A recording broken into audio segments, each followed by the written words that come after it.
ਹਾਜ਼ਰੀਨ ਮੁਅੱਜ਼ਜ਼ ਅਫਰਾਦ ਉਡਾਣ ਇੰਸਟੀਚਿਊਟ ਬਠਿੰਡਾ ਦੇ online platform ਤੇ ਤੁਹਾਡਾ ਸਵਾਗਤ ਹੈ। ਅਸੀਂ ਮਾਸਟਰ ਕੇਡਰ ਦੇ ਸੰਦਰਭ ਦੇ ਵਿੱਚ ਪੰਜਾਬੀ ਮਾਸਟਰ ਕੇਡਰ ਦੇ ਸੰਦਰਭ ਦੇ ਵਿੱਚ ਅੱਜ ਇੱਥੇ ਚਰਚਾ ਕਰਾਂਗੇ। ਤੋ ਸਾਡਾ ਜਿਹੜਾ ਬੁਨਿਆਦੀ ਨੁਕਤੇ ਹੋਣਗੇ ਉਹ ਵਿਆਕਰਨਕ ਦੀ ਪਰਖ ਦੇ ਉੱਪਰ ਹੀ ਆਧਾਰਿਤ ਹੋਣਗੇ ਜਾਂ ਵਿਆਕਰਣ ਦੀ ਪਰਖ ਦੇ ਉੱਪਰ ਹੀ ਅਸੀਂ ਜਿਹੜਾ ਹੈਗਾ ਆਪਣੇ ਵਿਖਿਆਨ ਦੀ ਜਿਹੜੀ ਸ਼੍ਰੰਖਲਾ ਚਲਾਵਾਂਗੇ ਉਸ ਦੇ ਉੱਪਰ ਹੀ ਉਹ ਜਿਹੜੀ ਆਧਾਰਿਤ ਹੋਏਗੀ ਵਿਆਕਰਣ ਦੇ ਸੰਦਰਭ ਦੇ ਵਿੱਚ।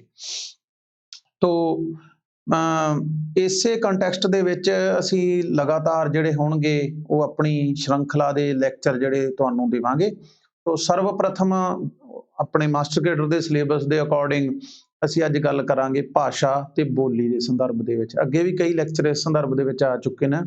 ਤੋ ਕੋਸ਼ਿਸ਼ ਹੈਗੀ ਹੈ ਕਿ ਅਸੀਂ ਹੋਰ ਅੱਛੇ ਢੰਗ ਦੇ ਨਾਲ ਜਿਹੜਾ ਹੈਗਾ ਤੁਹਾਨੂੰ ਸਮਝਣ ਗੋਚਰੀ ਸਮੱਗਰੀ ਉਪਲਬਧ ਕਰਵਾ ਸਕੀਏ ਤਾਂ ਕਿ ਤੁਹਾਨੂੰ ਅੱਗੇ ਜਿਹੜਾ ਹੈਗਾ ਕੋਈ ਲਾਭ ਪ੍ਰਾਪਤ ਹੋਵੇ। ਤੋ ਸਾਡਾ ਜਿਹੜਾ ਪਹਿਲਾ ਟੌਪਿਕ ਹੈਗਾ ਉਹ ਹੈ ਭਾਸ਼ਾ ਤੇ ਬੋਲੀ।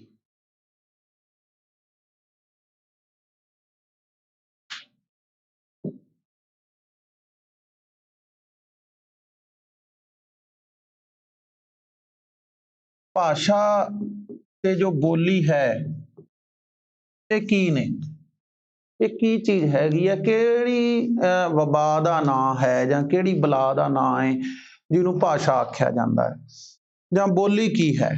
ਇਸ ਸੰਬੰਧ ਦੇ ਵਿੱਚ ਆਦਿ ਕਾਲ ਤੋਂ ਹੀ ਜਿਹੜਾ ਹੈਗਾ ਵੱਖ-ਵੱਖ ਆਚਾਰੀਆਂ ਨੇ ਵਿਦਵਾਨਾਂ ਨੇ ਸਮੇਂ-ਸਮੇਂ ਦੇ ਭਾਸ਼ਾਵਿਦ ਹੋਏ ਨੇ ਜਿਹੜੇ ਉਹਨਾਂ ਨੇ ਆਪਣਾ ਜਿਹੜਾ ਇਸ ਸੰਦਰਭ ਦੇ ਵਿੱਚ ਇਸ ਤੇ ਫੋਕਸ ਰੱਖਿਆ ਹੈਗਾ।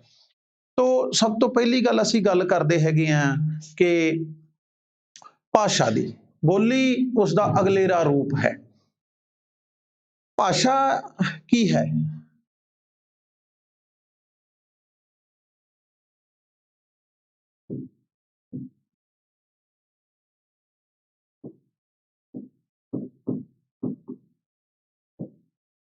ਭਾਸ਼ਾ ਨੂੰ ਵੱਖ-ਵੱਖ ਵਿਦਵਾਨਾਂ ਨੇ ਵੱਖ-ਵੱਖ ਚਿੰਤਕਾਂ ਨੇ ਭਾਵੇਂ ਉਹ ਪੂਰਬੀ ਚਿੰਤਕ ਹੋਣ, ਸਨਾਤਨੀ ਸਿਧਾਂਤਕਾਰ ਹੋਣ ਜਾਂ ਪੱਛਮੀ ਜਿਹੜੇ ਚਿੰਤਕ ਹੈਗੇ ਨੇ ਉਹ ਹੋਣ, ਉਹਨਾਂ ਨੇ ਆਪਣੇ-ਆਪਣੇ ਐਂਗਲ ਤੋਂ ਆਪਣੇ-ਆਪਣੇ ਨਜ਼ਰੀਏ ਤੋਂ ਜਿਹੜਾ ਹੈਗਾ ਉਹ ਭਾਸ਼ਾ ਨੂੰ ਪਰਿਭਾਸ਼ਿਤ ਕਰਨ ਦਾ ਯਤਨ ਕੀਤਾ ਹੈਗਾ। ਤੋ ਸਭ ਤੋਂ ਵੱਡੀ ਗੱਲ ਇਹ ਹੈ, ਸਭ ਤੋਂ ਵੱਡਾ ਸਾਡੇ ਕੋਲ ਇਹ ਹਾਸਲ ਹੈ ਭਾਸ਼ਾ ਦਾ ਕਿ ਭਾਸ਼ਾ ਮਨੁੱਖੀ ਸਮਾਜ ਦੀ ਸਭ ਤੋਂ ਵੱਡੀ ਪ੍ਰਾਪਤੀ ਹੈ। ਇਹਦੇ ਵਿੱਚ ਕੋਈ ਦੋ ਰਾਏ ਨਹੀਂ ਹੈਗੀ। ਇੱਕ ਭਾਸ਼ਾ ਹੀ ਅਜਿਹੀ ਵਸਤੂ ਹੈ ਮਨੁੱਖ ਦੇ ਕੋਲ ਜੋ ਉਸ ਨੂੰ ਹੈਵਾਨੀ ਖਸਲਤਾਂ ਤੋਂ ਕਾਮਲੇ ਇਨਸਾਨ ਬਣਾਉਂਦੀ ਹੈਗੀ ਹੈ। ਇਨਸਾਨ ਦੇ ਵਿੱਚ ਤੇ ਹੈਵਾਨ ਦੇ ਵਿੱਚ, ਹੈਵਾਨ ਮੀਨਸ ਜਾਨਵਰ ਦੇ ਵਿੱਚ ਜਾਂ ਪਸ਼ੂ ਦੇ ਵਿੱਚ ਜਾਂ ਪਰਿੰਦੇ ਦੇ ਵਿੱਚ ਜਿਹੜਾ ਸਭ ਤੋਂ ਵੱਡਾ ਉਹਨਾਂ ਦੇ ਵਿਚਕਾਰ ਅੰਤਰ ਕੀ ਹੈ? ਉਹ ਹੈ ਭਾਸ਼ਾ। ਤੋ ਮਨੁੱਖ ਦੇ ਕੋਲੇ ਸਭ ਤੋਂ ਜਿਹੜੀ ਵੱਡੀ ਪ੍ਰਾਪਤੀ ਉਹਦੀ ਹੈਗੀ ਹੈ ਉਹ ਹੈ ਉਸ ਦੇ ਕੋਲ ਆਪਣੇ ਵਿਚਾਰਾਂ ਦਾ ਦੂਸਰੇ ਸਮਾਜ ਦੇ ਮਨੁੱਖਾਂ ਦੇ ਨਾਲ ਜਾਂ ਉਸਦੇ ਜਿਹੜੇ ਸਹਿ ਧਰਮੀ ਨੇ, ਸਹਿਕਰਮੀ ਨੇ, ਸਹਿਪਾਠੀ ਨੇ ਜਾਂ ਪਰਿਵਾਰ ਦੇ ਮੈਂਬਰ ਨੇ ਜਾਂ ਪਿੰਡ ਪੱਧਰ ਦੇ ਲੋਕ ਨੇ, ਭਾਵੇਂ ਕੋਈ ਵੀ ਨੇ, ਉਹਨਾਂ ਨਾਲ ਉਹਨਾਂ ਦੇ ਜੋ ਵਿਚਾਰਾਂ ਦਾ ਆਦਾਨ ਪ੍ਰਦਾਨ ਹੁੰਦਾ ਹੈਗਾ ਉਹ ਭਾਸ਼ਾ ਦੇ ਰੂਪ ਦੇ ਵਿੱਚ ਹੁੰਦਾ ਹੈਗਾ। ਤੋ ਸਿਧਾਂਤਕਾਰਾਂ ਨੇ ਭਾਸ਼ਾ ਇਨਸਾਨ ਨੂੰ ਬੋਲਣ ਵਾਲਾ ਜਾਨਵਰ ਵੀ ਆਖਿਆ ਹੈਗਾ ਕਿਉਂਕਿ ਮਨੁੱਖ ਦੇ ਕੋਲ ਆਪਣੀ ਭਾਸ਼ਾ ਹੈਗੀ ਆ। ਤੋ ਇਸ ਤਰ੍ਹਾਂ ਭਾਸ਼ਾ ਜਿਹੜੀ ਹੈ ਉਹ ਮਨੁੱਖ ਦੀ ਸਭ ਤੋਂ ਵੱਡੀ ਪ੍ਰਾਪਤੀ ਹੈ। ਸਮਾਜ ਦੇ ਵਿੱਚ ਮਨੁੱਖ ਰਹਿੰਦਾ ਆਪਣੇ ਸਮਾਜ ਦੀ ਭਾਸ਼ਾ ਦੇ ਵਿੱਚ ਪ੍ਰਵੀਨ ਹੋ ਜਾਂਦਾ ਹੈਗਾ। ਉਹ ਭਾਸ਼ਾ ਦੇ ਕਲਿਸ਼ਟ ਤੋਂ ਕਲਿਸ਼ਟ ਪੈਟਰਨ ਦੇ ਉੱਪਰ ਵੀ ਜਿਹੜਾ ਉਹਦਾ ਮੁਹਾਰਤ ਉਹਦੀ ਹਾਸਲ ਹੋ ਜਾਂਦੀ ਹੈ। ਤੋ ਇਸ ਪ੍ਰਕਾਰ ਦੁਨੀਆ ਦੇ ਧਰਤੀ ਦੀ ਕਿਸੇ ਵੀ ਕੋਨੇ ਦੇ ਉੱਪਰ, ਦੁਨੀਆ ਦੇ ਕਿਸੇ ਵੀ ਹਿੱਸੇ ਦੇ ਉੱਪਰ ਕੋਈ ਐਸਾ ਸਮਾਜ ਨਹੀਂ ਹੋ ਸਕਦਾ ਜਿਸ ਦੇ ਕੋਲ ਬੋਲਣ ਗੋਚਰੀ ਆਪਣੇ ਵਿਚਾਰਾਂ ਦਾ ਆਦਾਨ ਪ੍ਰਦਾਨ ਕਰਨ ਗੋਚਰੀ ਭਾਸ਼ਾ ਨਾ ਹੋਵੇ। ਹਾਂ, ਇਹ ਜ਼ਰੂਰ ਹੋ ਸਕਦਾ ਹੈਗਾ ਕਿ ਮਨੁੱਖ ਦੇ ਕੋਲ ਜਿਹੜੀ ਹੈਗੀ ਆ ਉਚਰਿਤ ਭਾਸ਼ਾ ਤਾਂ ਹੋਵੇ, ਉਸ ਦਾ ਲਿਖਤ ਰੂਪ ਨਹੀਂ ਹੁੰਦਾ ਕਈਆਂ ਦੇ ਕੋਲ। ਇਹ ਜਿਹੜੇ ਕਈ ਇਹੋ ਜਿਹੇ ਸੱਭਿਅਕ ਵੀ ਹੈਗੇ ਨੇ, ਕਈ ਅਸੱਭਿਅਕ ਕਬੀਲੇ ਵੀ ਟ੍ਰਾਈਬਲਸ ਹੈਗੇ ਨੇ ਜਿਨ੍ਹਾਂ ਦੇ ਕੋਲ ਬੋਲਣ ਵਾਲੀ ਭਾਸ਼ਾ ਤਾਂ ਹੈਗੀ ਆ ਪਰ ਉਹਦਾ ਲਿਖਤ ਰੂਪ ਨਹੀਂ ਹੈਗਾ। ਉਦਾਹਰਨ ਵਜੋਂ ਪੰਜਾਬ ਦੀ ਜੇ ਅਸੀਂ ਗੱਲ ਕਰ ਲਈਏ ਤੇ ਪੰਜਾਬ ਦੇ ਵਿੱਚ ਇੱਕ ਬੌਰੀਆ ਸਿੱਖ ਜਿਹੜਾ ਅਜਿਹਾ ਸਮਾਜ ਹੈਗਾ ਬੌਰੀਆ ਸਿੱਖਾਂ ਦਾ, ਜਿਨ੍ਹਾਂ ਕੋਲ ਬੋਲਣ ਵਾਲੀ ਤਾਂ ਉਹਨਾਂ ਦੀ ਭਾਸ਼ਾ ਜ਼ਰੂਰ ਹੈ, ਆਪਦੇ ਸਮਾਜ ਦੇ ਵਿੱਚ ਇੱਕ ਦੂਜੇ ਨਾਲ ਜਿਹੜੇ ਨਾਲ ਉਹ ਵਿਚਾਰਾਂ ਦਾ ਇੱਕ ਦੂਜੇ ਨਾਲ ਆਦਾਨ ਪ੍ਰਦਾਨ ਕਰਦੇ ਨੇ, ਇੱਕ ਦੂਜੇ ਨਾਲ ਜਿਹੜੀ ਬੋਲਦੇ ਨੇ, ਉਹ ਭਾਸ਼ਾ ਤਾਂ ਉਹਨਾਂ ਕੋਲ ਹੈ ਪਰ ਉਹਦਾ ਲਿਖਤ ਰੂਪ ਨਹੀਂ ਹੈਗਾ ਕੋਈ। ਤੋ ਇਸ ਪ੍ਰਕਾਰ ਜਿਹੜਾ ਹੈਗਾ ਇਵੇਂ ਤੁਸੀਂ ਨਾਗਾਲੈਂਡ ਜਿਹੜੇ ਆਪਣੇ ਨਾਰਥ ਈਸਟ ਦਾ ਜਿਹੜਾ ਖੇਤਰ ਹੈ ਭਾਰਤ ਦਾ, ਉੱਥੇ ਲੋਕਾਂ ਦੇ ਕੋਲ ਨਾਗਾਲੈਂਡ ਹੈਗਾ ਜਾਂ ਫਿਰ ਮਿਜ਼ੋਰਮ ਹੈਗਾ, ਉਹਨਾਂ ਦੇ ਕੋਲ ਬੋਲਣ ਵਾਲੀ ਭਾਸ਼ਾ ਤੇ ਹੈਗੀ ਆਪਣੀ, ਪਰ ਉਹ ਲਿਖਤ ਜਿਹੜਾ ਉਹਦਾ ਰੂਪ ਹੈ ਉਹਨਾਂ ਕੋਲ ਉਹਦਾ ਨਹੀਂ ਹੈਗਾ। ਉਹ ਜਦੋਂ ਲੋੜ ਹੁੰਦੀ ਹੈ ਫਿਰ ਉਹ ਅੰਗਰੇਜ਼ੀ ਹੀ ਯੂਜ਼ ਕਰਦੇ ਨੇ, ਸਕ੍ਰਿਪਟ ਜਿਹੜੀ ਉਹ ਅੰਗਰੇਜ਼ੀ ਵਾਲੀ ਰੋਮਨ ਸਕ੍ਰਿਪਟ ਦੇ ਵਿੱਚ ਹੀ ਉਹਨੂੰ ਲਿਖਣ ਦਾ ਯਤਨ ਕਰਦੇ ਨੇ। ਤੋ ਇਸ ਪ੍ਰਕਾਰ ਜਿਹੜਾ ਹੈਗਾ ਕਿ ਹਰੇਕ ਸਮਾਜ ਦੇ ਕੋਲ ਭਾਵੇਂ ਉਹ ਸੱਭਿਅਕ ਹੈ ਤੇ ਭਾਵੇਂ ਅਸੱਭਿਅਕ ਹੈ, ਉਹਦੇ ਕੋਲ ਭਾਸ਼ਾ ਜ਼ਰੂਰ ਹੁੰਦੀ ਹੈ ਕੋਈ ਨਾ ਕੋਈ। ਤਾਂ ਭਾਸ਼ਾ ਜਿਹੜੀ ਹੈਗੀ ਹੈ ਉਹ C.F. ਹਕੇਟ ਨੇ ਇੱਕ ਕੋਰਸ ਇਨ ਮਾਡਰਨ ਲਿੰਗੁਇਸਟਿਕਸ ਦੇ ਵਿੱਚ ਉਸ ਦੀਆਂ ਕਾਫੀ ਜਿਹੜੀਆਂ ਵਿਸ਼ੇਸ਼ਤਾਵਾਂ ਗਣਾਈਆਂ ਨੇ, ਸੈਪਰ ਨੇ ਉਹਦੀਆਂ ਵਿਸ਼ੇਸ਼ਤਾਵਾਂ ਗਣਾਈਆਂ ਨੇ, ਅਬਰਾਹਮ ਨੇ ਭਾਸ਼ਾ ਦੀਆਂ ਵਿਸ਼ੇਸ਼ਤਾਵਾਂ ਨੂੰ ਜ਼ਾਹਰ ਕੀਤਾ ਹੈਗਾ, ਫਿਰ ਫਰਦੀਨਾਦ ਸੋਸਿਊਰ ਹੈਗਾ ਇੱਕ ਕੋਰਸ ਇਨ ਜਨਰਲ ਲਿੰਗੁਇਸਟਿਕਸ ਦੇ ਵਿੱਚ, ਉਹ ਭਾਸ਼ਾ ਦੀਆਂ ਵਿਸ਼ੇਸ਼ਤਾਵਾਂ ਨੂੰ ਦੱਸਦਾ ਹੈਗਾ। ਤੋ ਕੁੱਲ ਮਿਲਾ ਕੇ ਭਾਸ਼ਾ ਦੀਆਂ ਜੋ ਮੁੱਢਲੀਆਂ ਵਿਸ਼ੇਸ਼ਤਾਵਾਂ ਹੈਗੀਆਂ ਨੇ ਕਿ ਭਾਸ਼ਾ ਜਿਹੜੀ ਹੈਗੀ ਹੈ ਉਹ ਵਿਸਥਾਪਨਸ਼ੀਲ ਹੁੰਦੀ ਹੈ, ਭਾਸ਼ਾ ਵਿਸਥਾਰਸ਼ੀਲ ਹੁੰਦੀ ਹੈ, ਭਾਸ਼ਾ ਪਰਿਵਰਤਨਸ਼ੀਲ ਹੁੰਦੀ ਹੈ, ਭਾਸ਼ਾ ਸ਼ੁੱਧ ਜਾਂ ਅਸ਼ੁੱਧ ਨਹੀਂ ਹੁੰਦੀ, ਭਾਸ਼ਾ ਦਾ ਜਿਹੜਾ ਪ੍ਰਪੰਚ ਹੈ ਉਹ ਆਪ ਹੁਦਰਾ ਹੁੰਦਾ ਹੈ, ਔਰ ਜਿਹੜਾ ਭਾਸ਼ਾ ਹੈਗਾ ਮੂਲ ਰੂਪ ਦੇ ਵਿੱਚ ਉਹ ਚਿੰਨ੍ਹਾਂ ਦਾ ਸਿਸਟਮ ਹੈ। ਜਿਹੜੀ ਸਭ ਤੋਂ ਵੱਡੀ ਇਹਦੀ ਜਿਹੜੀ ਪ੍ਰਾਪਤੀ ਹੈਗੀ ਹੈ, ਜਿਹੜੀ ਸਭ ਤੋਂ ਵੱਡੀ ਇਹਦੀ ਵਿਸ਼ੇਸ਼ਤਾ ਬਣਦੀ ਉਹ ਇਹ ਹੈ ਕਿ ਭਾਸ਼ਾ ਚਿੰਨ੍ਹਾਂ ਦਾ ਸਿਸਟਮ ਹੈਗਾ। ਸੋਸਿਊਰ ਨੇ ਇਸ ਚੀਜ਼ ਨੂੰ ਜਿਹੜਾ ਹੈਗਾ ਉਹ ਸਥਾਪਿਤ ਕੀਤਾ ਹੈਗਾ ਇਹ ਸਿਧਾਂਤ। ਤੋ ਭਾਸ਼ਾ ਚਿੰਨ੍ਹਾਂ ਦਾ ਸਿਸਟਮ ਕਿਵੇਂ ਹੈ, ਇਹਦੀ ਕਿਹੜੀ ਵਿਸ਼ੇਸ਼ਤਾ ਹੈਗੀ ਹੈ ਇਹ ਕਿ ਮੰਨ ਕੇ ਚੱਲੋ ਕਿ ਤੁਸੀਂ ਜਿਸ ਸਮਾਜ ਦੇ ਵਿੱਚ ਰਹਿੰਦੇ ਹੋ ਤੁਸੀਂ ਉੱਥੋਂ ਦੀ ਭਾਸ਼ਾ ਬੋਲਦੇ ਹੋ, ਔਰ ਜਦੋਂ ਅਸੀਂ ਕਿਸੇ ਸਮਾਜ ਦੀ ਭਾਸ਼ਾ ਬੋਲਦੇ ਹਾਂ, ਉਦਾਹਰਨ ਦੇ ਤੌਰ ਤੇ ਉੱਪਰ ਅਸੀਂ ਜੇ ਗੱਲ ਕਰੀਏ ਪੰਜਾਬੀ ਸਮਾਜ 'ਚ ਅਸੀਂ ਰਹਿੰਦੇ ਹਾਂ ਤੇ ਅਸੀਂ ਕਹਿੰਦੇ ਹਾਂ ਕਿ ਸੁਰਜੀਤ ਗਊ ਨੂੰ ਪੱਠੇ ਪਾ ਰਿਹਾ ਹੈ, ਸੁਰਜੀਤ ਗਊ ਚੋ ਰਿਹਾ ਹੈ। ਹੁਣ ਸੁਰਜੀਤ ਗਊ ਨੂੰ ਪੱਠੇ ਪਾ ਰਿਹਾ ਹੈਗਾ ਜਾਂ ਗਾਂ ਨੂੰ ਚੋ ਰਿਹਾ ਹੈਗਾ, ਤਾਂ ਇੱਥੇ ਇੱਕ ਗੱਲ ਸਾਡੇ ਸੰਕਲਪ ਜਿਹੜਾ ਹੈਗਾ ਸਾਡੇ ਮਾਈਂਡ ਦੇ ਵਿੱਚ, ਸਾਡੇ ਜ਼ਿਹਨ ਦੇ ਵਿੱਚ ਇੱਕ ਤਸੱਵਰ ਬਣ ਜਾਂਦਾ ਗਊ ਦਾ, ਜੋ ਅਸੀਂ ਗਾਂ ਦਾ ਨਾਂ ਲੈਂਦੇ ਹੈਗੇ ਹਾਂ।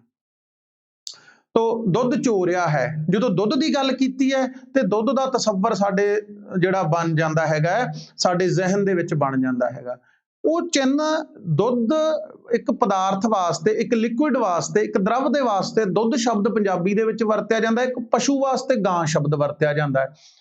ਤੋ ਜਦੋਂ ਅਸੀਂ ਦੁੱਧ ਦੀ ਗੱਲ ਕਰਦੇ ਹਾਂ ਤੇ ਸਾਡੇ ਚਿੱਟੇ ਰੰਗ ਦਾ ਇੱਕ ਤਰਲ ਪਦਾਰਥ ਜ਼ਿਹਨ ਦੇ ਵਿੱਚ ਉਸੇ ਵੇਲੇ ਤਸੱਵਰ ਹੋ ਜਾਂਦਾ, ਸਾਕਾਰ ਹੋ ਜਾਂਦਾ ਹੈਗਾ। ਇਹ ਤੋਂ ਜਦੋਂ ਗਊ ਦੀ ਗੱਲ ਕਰਦੇ ਆ ਤੇ ਗਊ ਦਾ ਜਿਹੜਾ ਚਿੱਤਰ ਹੈਗਾ ਉਹਦਾ ਜਿਹੜਾ ਪ੍ਰਤੀਬਿੰਬ ਹੈਗਾ ਉਹ ਸਾਡੇ ਜ਼ਿਹਨ ਦੇ ਵਿੱਚ ਉਸੇ ਵੇਲੇ ਬਣ ਜਾਂਦਾ ਹੈਗਾ। ਤੋ ਚਿੰਨ੍ਹ ਹੋਣ ਕਰਕੇ ਉਹਨਾਂ ਦੀ ਜਿਹੜੀ ਇਮੇਜ ਹੈ ਉਹ ਜਾਂ ਉਹਨਾਂ ਦਾ ਤਸੱਵਰ ਹੈ ਉਹ ਸਾਡੇ ਜ਼ਿਹਨ ਦੇ ਵਿੱਚ ਨਾਲ ਦੀ ਨਾਲ ਸਾਡੇ ਦਿਮਾਗ ਦੇ ਵਿੱਚ ਉਹ ਬਣ ਜਾਂਦਾ ਹੈਗਾ, ਔਰ ਸਾਨੂੰ ਪਤਾ ਲੱਗ ਜਾਂਦਾ ਕਿ ਇਹ ਜੀ ਫਲਾਣਾ ਜਾਨਵਰ ਹੈ। ਤੋ ਇਸ ਪ੍ਰਕਾਰ ਜਿਹੜੇ ਸਮਾਜ ਦੀ ਭਾਸ਼ਾ ਨੂੰ ਤੁਸੀਂ ਜਾਣਦੇ ਹੋ ਉਸੇ ਦਾ ਤਸੱਵਰ ਬਣੇਗਾ, ਦੂਜੀ ਭਾਸ਼ਾ ਦਾ ਨਹੀਂ ਬਣੇਗਾ। ਜੇ ਉਹ ਇਹੀ ਕਹਿ ਦਿੰਦੇ ਕਿ ਸੁਰਜੀਤ ਦੁੱਧ ਪੀਬਤੀ, ਹੁਣ ਮੈਂ ਸੰਸਕ੍ਰਿਤ ਵਿੱਚ ਬੋਲਿਆ ਹੈਗਾ ਤਾਂ ਸੁਰਜੀਤ ਤੱਕ ਆ ਗਿਆ, ਅੱਗੇ ਦੁੱਧ ਪੀਬਤੀ, ਤਾਂ ਦੁੱਧ ਜੋ ਸ਼ਬਦ ਵਰਡ ਮੈਂ ਬੋਲਿਆ ਹੈ, ਹਾਲਾਂਕਿ ਸੰਸਕ੍ਰਿਤ ਵਿੱਚ ਦੁੱਧ ਨੂੰ ਹੀ ਦੁੱਧ ਕਹਿੰਦੇ ਨਾ, ਪਰੰਤੂ ਦੁੱਧ ਜਦੋਂ ਉੱਥੇ ਦੁੱਧ ਵਰਡ ਯੂਜ਼ ਹੋ ਗਿਆ ਤੇ ਤੁਹਾਡੇ ਸਮਾਜ ਦੀ ਉਹ ਭਾਸ਼ਾ ਨਹੀਂ ਹੈਗੀ ਤੇ ਤੁਹਾਨੂੰ ਦੁੱਧ ਵਰਡ ਦੇ ਮੀਨਿੰਗ ਨਹੀਂ ਪਤਾ ਲੱਗਣਗੇ, ਤੁਹਾਡੇ ਜ਼ਿਹਨ ਦੇ ਵਿੱਚ ਉਹ ਤਸੱਵਰ ਨਹੀਂ ਬਣ ਪਾਊਗਾ, ਉਹ ਤਸਵੀਰ ਨਹੀਂ ਬਣ ਪਾਊਗੀ ਕਿ ਦੁੱਧ ਨੂੰ ਦੁੱਧ ਕਹਿੰਦੇ ਨੇ, ਉਹ ਤਰਲ ਪਦਾਰਥ ਹੁੰਦਾ, ਚਿੱਟੇ ਰੰਗ ਦਾ ਹੁੰਦਾ, ਜੋ ਇੱਕ ਭੋਜਨ ਪਦਾਰਥ ਹੈ, ਇੱਕ ਪੀਣ ਵਾਲਾ ਪਦਾਰਥ ਹੈਗਾ। ਸੋ ਇਸ ਪ੍ਰਕਾਰ ਜਿਸ ਸਮਾਜ ਦੇ ਵਿੱਚ ਤੁਸੀਂ ਜੰਮੇ ਪਲੇ ਹੋ, ਜਿਸ ਸਮਾਜ ਵਿੱਚ ਰਹਿੰਦੇ ਹੋ, ਜਾਂ ਜਿਸ ਸਮਾਜ ਦੀ ਭਾਸ਼ਾ ਦੇ ਉੱਪਰ ਤੁਹਾਡੀ ਮੁਹਾਰਤ ਹੈ, ਚਿੰਨ੍ਹ ਤੁਹਾਨੂੰ ਉਸੇ ਭਾਸ਼ਾ ਦੇ ਸਾਕਾਰ ਹੀ ਹੋਣਗੇ। ਉਦਾਹਰਨ ਵਜੋਂ ਜੇ ਅਸੀਂ ਹੁਣ ਕਹਿ ਲਈਏ ਕਿ ਕੁੱਤਾ ਭੌਂਕਦਾ ਹੈ, ਹੁਣ ਇੱਕ ਕੁੱਤਾ ਹੈ ਕੁੱਤਾ ਉਸੇ ਵੇਲੇ ਸਾਡੇ ਜ਼ਿਹਨ ਦੇ ਵਿੱਚ ਉਹਦਾ ਪ੍ਰਤੀਬਿੰਬ ਸਾਕਾਰ ਹੋਏਗਾ ਕਿ ਜੀ 4 ਟੰਗਾਂ ਨੇ ਜੀ, ਉਹਦੇ ਇੱਕ ਪੂਛ ਹੈ, ਇੱਕ ਦੰਦ ਹੈ। ਉਹਦੀ ਵਿਸ਼ੇਸ਼ਤਾ ਕੀ ਹੈ ਕਿ ਉਹ ਭੌਂਕਦਾ ਹੈ, ਰਾਖੀ ਕਰਦਾ ਔਰ ਵੱਢਦਾ ਹੈਗਾ, ਇਹ ਉਹਦੀ ਵਿਸ਼ੇਸ਼ਤਾ ਹੈਗੀ ਹੈ। ਪਰੰਤੂ ਜੇ ਅਸੀਂ ਦੂਜੇ ਪਾਸੇ ਕਹਿ ਦਈਏ ਕਿ ਸੱਗ ਹੈ, ਸੱਗ ਖੜਾ ਹੈ, ਜਾਂ ਫਿਰ ਅਸੀਂ ਕਹਿ ਦਈਏ ਕਿ ਸ਼ਵਾਨ ਖੜਾ ਹੈ। ਹੁਣ ਸੱਗ ਜਾਂ ਸ਼ਵਾਨ, ਹਾਲਾਂਕਿ ਸੱਗ ਫਾਰਸੀ ਭਾਸ਼ਾ ਦੇ ਵਿੱਚ ਕੁੱਤੇ ਨੂੰ ਕਹਿੰਦੇ ਨੇ ਤੇ ਸ਼ਵਾਨ ਸੰਸਕ੍ਰਿਤ ਦੇ ਵਿੱਚ ਕੁੱਤੇ ਨੂੰ ਕਹਿੰਦੇ ਨੇ। ਤੋ ਜਦੋਂ ਤੱਕ ਤੁਹਾਨੂੰ ਉਸ ਭਾਸ਼ਾ ਦੇ ਸੰਦਰਭ ਦੇ ਵਿੱਚ ਪਤਾ ਨਹੀਂ ਹੈਗਾ ਉਸ ਸਮਾਜ ਦੀ, ਹਾਲਾਂਕਿ ਸੰਸਕ੍ਰਿਤ ਤੇ ਕਿਸੇ ਸਮਾਜ ਦੀ ਭਾਸ਼ਾ ਨਹੀਂ ਹੈਗੀ, ਔਰ ਫਾਰਸੀ ਇਰਾਨੀ ਸਮਾਜ ਦੇ ਵਿੱਚ ਬੋਲੀ ਜਾਣ ਵਾਲੀ ਭਾਸ਼ਾ ਹੈਗੀ, ਇਰਾਨ ਦੀ ਭਾਸ਼ਾ ਹੈ। ਤੋ ਜਦੋਂ ਤੱਕ ਤੁਸੀਂ ਉਸ ਭਾਸ਼ਾ ਦੇ ਪੈਟਰਨ ਦੇ ਉੱਪਰ ਤੁਹਾਡੀ ਮੁਹਾਰਤ ਨਹੀਂ ਹੈਗੀ, ਉਨਾ ਚਿਰ ਤੁਹਾਨੂੰ ਉਸ ਭਾਸ਼ਾ ਦੇ ਚਿੰਨ੍ਹ ਨੇ ਜਿਹੜੇ ਉਹ ਤੁਹਾਡੇ ਜ਼ਿਹਨ ਦੇ ਵਿੱਚ ਜਾਂ ਤੁਹਾਡੇ ਮਾਈਂਡ ਦੇ ਵਿੱਚ ਉਹ ਸਾਕਾਰ ਨਹੀਂ ਹੋਣਗੇ। ਉਹ ਉਸੇ ਦੇ ਹੀ ਹੋਣਗੇ ਜਿਹੜੇ ਸਮਾਜ ਦੇ ਵਿੱਚ ਤੁਸੀਂ ਰਹਿੰਦੇ ਹੈਗੇ ਹੋ। ਤੋ ਇਸ ਪ੍ਰਕਾਰ ਭਾਸ਼ਾ ਜਿਹੜੀ ਹੈਗੀ ਹੈ ਉਹ ਚਿੰਨ੍ਹਾਂ ਦਾ ਸਿਸਟਮ ਹੈਗੀ ਹੈ, ਇਹ ਉਹਦੀ ਸਭ ਤੋਂ ਵੱਡੀ ਵਿਸ਼ੇਸ਼ਤਾ ਹੈਗੀ ਹੈ। ਔਰ ਭਾਸ਼ਾ ਹੀ ਇਨਸਾਨ ਨੂੰ ਇਨਸਾਨ ਬਣਾਉਂਦੀ ਹੈਗੀ ਹੈ। ਜੇ ਭਾਸ਼ਾ ਨਾ ਹੋਵੇ ਤੇ ਸਮਾਜ ਦਾ ਅਸਤਿਤਵ ਜਿਹੜਾ ਹੈਗਾ ਉਹ ਖਤਮ ਹੋ ਜਾਵੇਗਾ, ਉਹ ਅੱਗੇ ਜਿਹੜਾ ਹੈ ਉਹ ਵਿਕਾਸ ਨਹੀਂ ਕਰ ਪਾਏਗਾ, ਉਹ ਪਤਨ ਹੋ ਜਾਏਗਾ ਸਮਾਜ ਦਾ। ਤੋ ਉਹਦਾ ਅਗਲਾ ਜਿਹੜਾ ਰੂਪ ਹੈ ਉਹ ਹੈ ਬੋਲੀ। ਹੁਣ ਭਾਸ਼ਾ ਨੂੰ ਸਸਿਊਰ ਲੈਂਗ ਕਹਿੰਦਾ ਹੈਗਾ। ਭਾਸ਼ਾ ਨੂੰ ਸਸਿਊਰ ਨੇ ਕਿਹਾ ਕਿ ਭਾਸ਼ਾ ਲੈਂਗ ਹੈ। ਔਰ ਜਿਹੜੀ ਅਗਲਾ ਉਹਦਾ ਰੂਪ ਹੈਗਾ ਭਾਸ਼ਾ ਦਾ, ਬੋਲੀ ਹੈ। ਬੋਲੀ, ਬੋਲੀ। ਤੋ ਬੋਲੀ ਨੂੰ ਸਸਿਊਰ ਨੇ ਕੀ ਆਖਿਆ ਹੈਗਾ? ਪੈਰੋਲ। ਇਹਨੂੰ ਕੀ ਕਹਿੰਦਾ ਹੈਗਾ? ਪੈਰੋਲ। ਹੁਣ ਲੈਂਗ ਜਿਹੜਾ ਹੈਗਾ ਇਹ ਸਮੂਹਿਕ ਹੈ, ਇਹ ਸਮੂਹਿਕ ਰੂਪ ਹੈ। ਭਾਸ਼ਾ ਸਮੂਹਿਕ ਹੈ, ਲੈਂਗ ਸਮੂਹਿਕ ਹੈ, ਔਰ ਇਹਦਾ ਜਿਹੜਾ ਘੇਰਾ ਉਹ ਵਿਸ਼ਾਲ ਹੈ। ਹੁਣ ਮੰਨ ਕੇ ਚੱਲੋ ਕਿ ਪੰਜਾਬੀ ਭਾਸ਼ਾ ਹੈ, ਪੰਜਾਬੀ ਭਾਸ਼ਾ ਹੈ।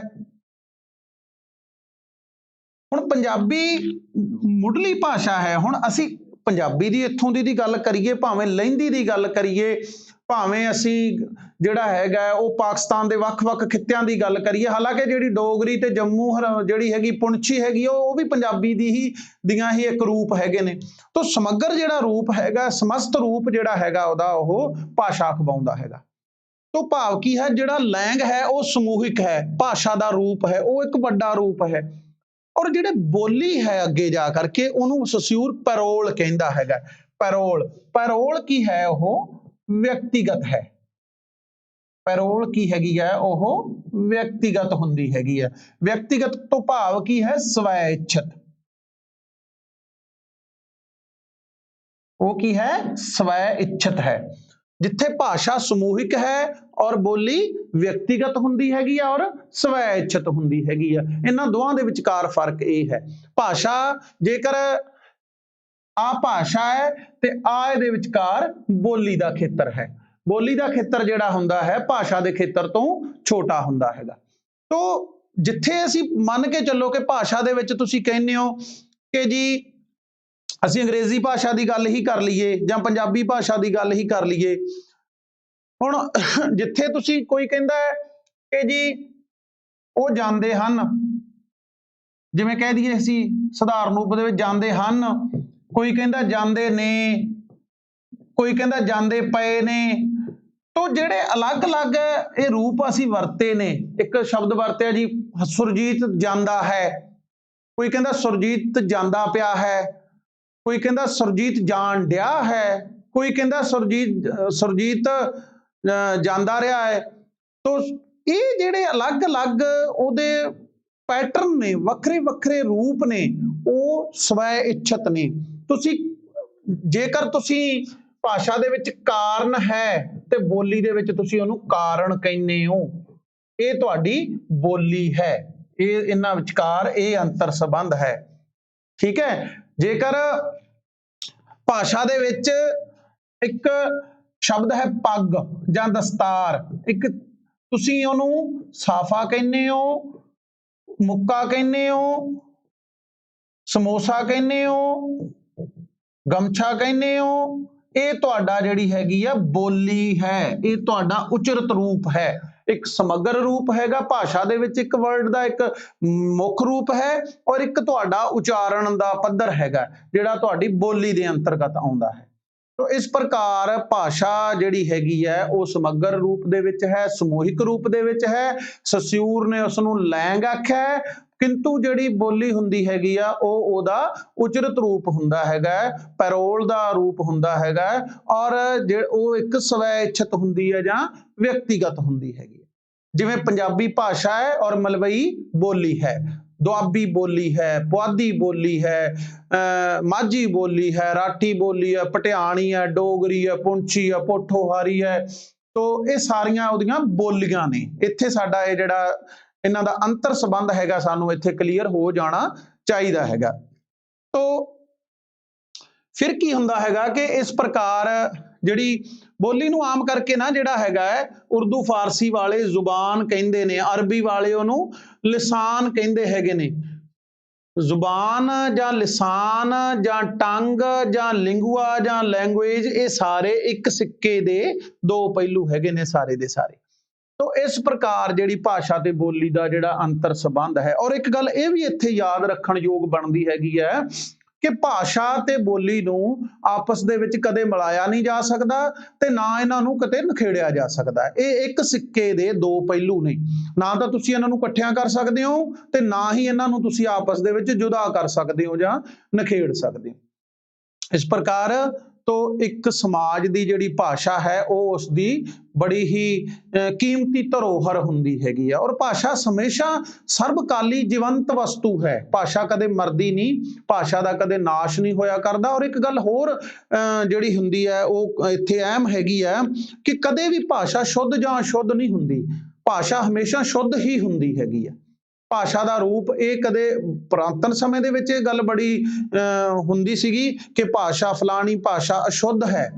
तो संस्कृत नाल एक होया हैगा कि जे हुण वैदिक संस्कृत है जां क्लासिकल संस्कृत है ਉਹਦੇ ਤੇ ठप्पा लग्या है कि शुद्ध भाषा और देवतियां दी भाषा है, आम जनजीवन दी भाषा नहीं। ते ਉਹਦਾ खमियाजा की होया, ਉਹਦਾ ਕਾਰਨ ਉਹਦਾ ਜਿਹੜਾ ਅੱਗੇ ਕੀ ਬਣਿਆ ਜਾ ਕੇ कि वो लोगों की पहुंच तो बाहर की गल चली गई, लोगों की पहुंच तो बाहर की हो गई वो भाषा। इस करके वो एक कबीर जी कहते हैं संस्कृत है कूप जल भाषा बहता नीर। तो संस्कृत खूह का पानी बन के रह गया, खूह का भाव की है खड़ोत आ गई ਉਹਦੇ ਵਿੱਚ ਤੇ ਭਾਸ਼ਾ ਜਿਹੜੀ ਸੀ ਉਸ ਵੇਲੇ ਦੀ ਲੋਕ ਬੋਲੀ ਸੀ ਉਹਨੂੰ ਵਹਿੰਦਾ ਹੋਇਆ ਨੀਰ ਕਿਹਾ ਉਹਨਾਂ ਨੇ। तो इस करके इस ये ठप्पा लगन दे नाल ये ਉਹਦੇ ਤੇ ਜਿਹੜਾ ਸੀਗੀ ਮੋਹਰ ਲੱਗਣ ਦੇ ਨਾਲ ਕਿ ਭਾਸ਼ਾ ਜੀ ਇਹ ਤੇ ਸਾਧੂ ਰੂਪ ਹੈ ਤੇ ਸ਼ੁੱਧ ਹੈ ਜੀ ਇਹ ਤੇ ਫਲਾਣਾ ਹੈ। ਇਸ ਕਰਕੇ ਜਿਹੜਾ ਹੈਗਾ ਹੈ ਉਹ ਸੰਸਕ੍ਰਿਤ ਦੇ ਵਿੱਚ ਹਾਲਾਂਕਿ ਕਲਾਸੀਕਲ ਲੈਂਗੁਏਜ ਹੈ, ਲੈਟਨ ਦੇ ਨਾਲੋਂ ਬੜੀ ਚੰਗੀ ਹੈ, ਗ੍ਰੀਕ ਨਾਲੋਂ ਜ਼ਿਆਦਾ ਸੋਧੀ ਮਾਂਜੀ ਵੀ ਹੈ, ਉਹਦੇ ਵਿਆਕਰਨਕ ਕੋਟੀਆਂ ਬੜੀਆਂ ਤਕੜੀਆਂ ਨੇ ਸੰਸਕ੍ਰਿਤ ਦੀਆਂ, ਜੋ ਸੰਸਕ੍ਰਿਤ ਜਾਣਦੇ ਨੇ ਉਹਨਾਂ ਨੂੰ ਪਤਾ ਹੈਗਾ। तो संस्कृत इन्ना कुछ होने के बावजूद भी अज संस्कृत का अस्तित्व जिहड़ा हैगा वो बिल्कुल खत्म होने की कगार ते है। चुनिंदा लोगों तो बिना अज वो जिहड़ी जुबान हैगी है किसी नूं नहीं आउंदी। रीजन की है कि ਉਹਦੇ ਤੇ शुद्ध का ठप्पा लग्या होया, देवतियां की बोली का ठप्पा लग्या होया, ਉਹਦੇ व्याकरण नियम ਇਹੋ ਜਿਹੇ करड़े ने कि ਜਿਹੜੇ आम जनजीवन ਦੇ समझ आम लोगों की समझ तो बाहर ਦੀਆਂ ਗੱਲਾਂ ਨੇ।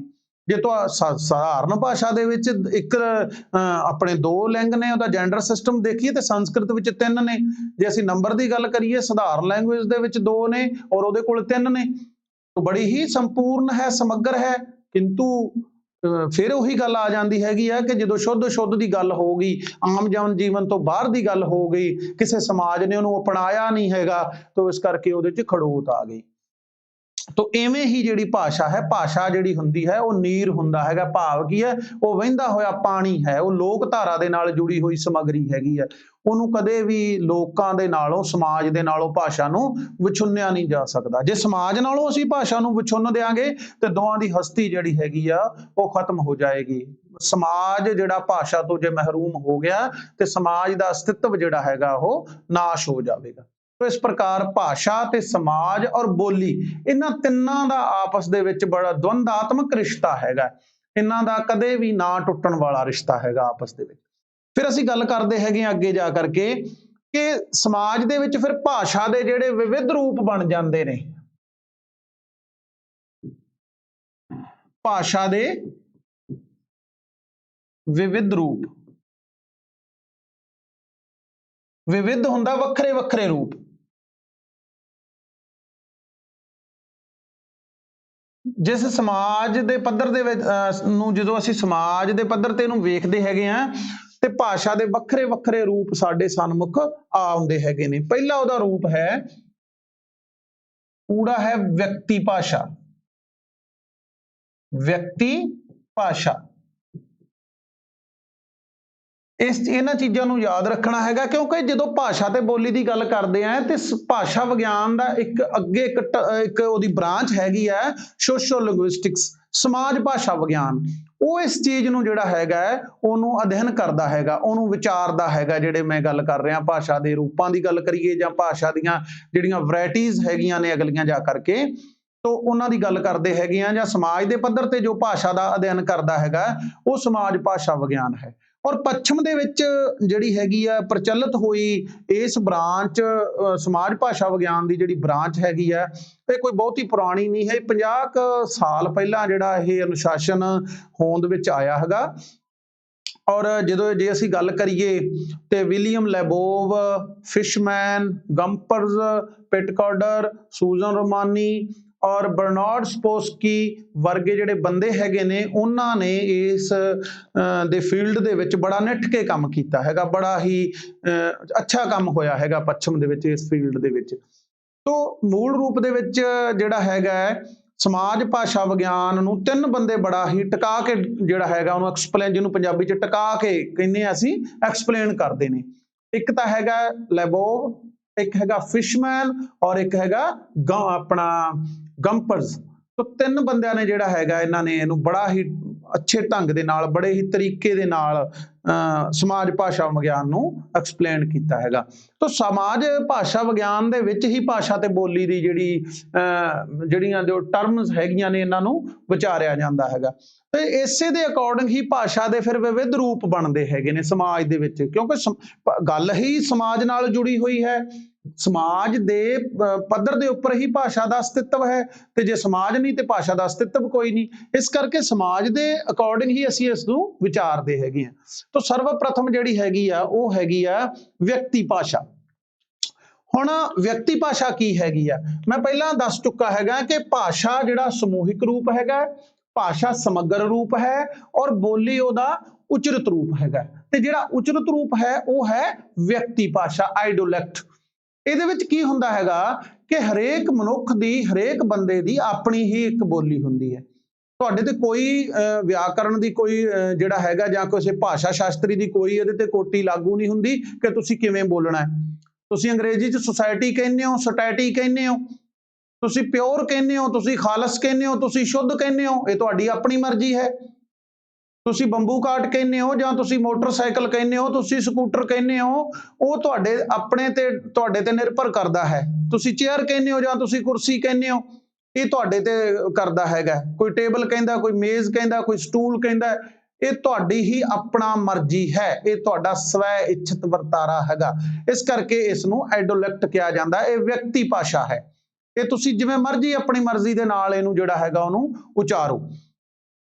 ਕੋਈ ਜੇਕਰ ਤੁਸੀਂ ਕਿਤੇ ਨੰਨਾ ਵਰਤ ਰਹੇ ਹੋ, ਕਿਤੇ ਨਾਣਾ ਵਰਤ ਰਹੇ ਹੋ, ਕਿਤੇ ਤੁਸੀਂ ਮੰਮਾ ਵਰਤ ਰਹੇ ਹੋ, ਜਿਵੇਂ ਵੀਰ ਵਾਸਤੇ ਵੀਰ ਹੋ ਗਿਆ, ਤੀਵੀਂ ਵਾਸਤੇ ਤੀਵੀਂ ਹੋ ਗਿਆ।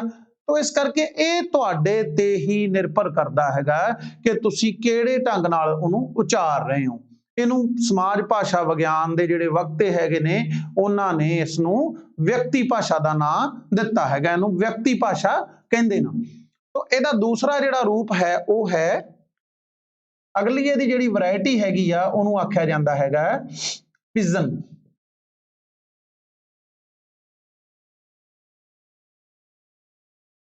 ਜਿਹੜੀ ਪਿਜਨ ਹੈ, ਪਿਜਨ ਕੀ ਹੁੰਦਾ ਹੈਗਾ ਕਿ ਮੰਨ ਕੇ ਚੱਲੋ ਕਿ ਕਿਸੇ ਕਾਰਨ ਕਰਕੇ ਜਾਂ ਕਿਸੇ ਸੁਰੱਖਿਆ ਦੇ ਕਾਰਨਾਂ ਕਰਕੇ ਜਾਂ ਕਿਸੇ ਆਪਣੇ ਰੋਜ਼ੀ ਰੋਟੀ ਦੇ ਕੰਮ ਦੇ ਵਿੱਚ ਜਾਂ ਕਿਸੇ ਹੋਰ ਕਾਰਨਾਂ ਕਰਕੇ ਜਦੋਂ ਇੱਕ ਸਮਾਜ ਤੋਂ ਮਨੁੱਖ ਹੈਗਾ ਜਿਹੜਾ ਦੂਜੇ ਸਮਾਜ ਦੇ ਵਿੱਚ ਸ਼ਿਫਟ ਕਰ ਜਾਂਦਾ ਹੈਗਾ ਜਾਂ ਦੂਜੇ ਸਮਾਜ 'ਚ ਕਿਆਮ ਕਰ ਜਾਂਦਾ ਹੈਗਾ, ਹਿਜਰਤ ਕਰ ਜਾਂਦਾ ਹੈਗਾ ਦੂਜੇ ਸਮਾਜ ਦੇ ਵਿੱਚ, ਤੇ ਉਦੋਂ ਪਿਜਨ ਦਾ ਰੂਪ ਜਿਹੜਾ ਹੈਗਾ ਉਹ ਸਾਡੇ ਸਨਮੁਖ ਆਉਂਦਾ ਹੈਗਾ।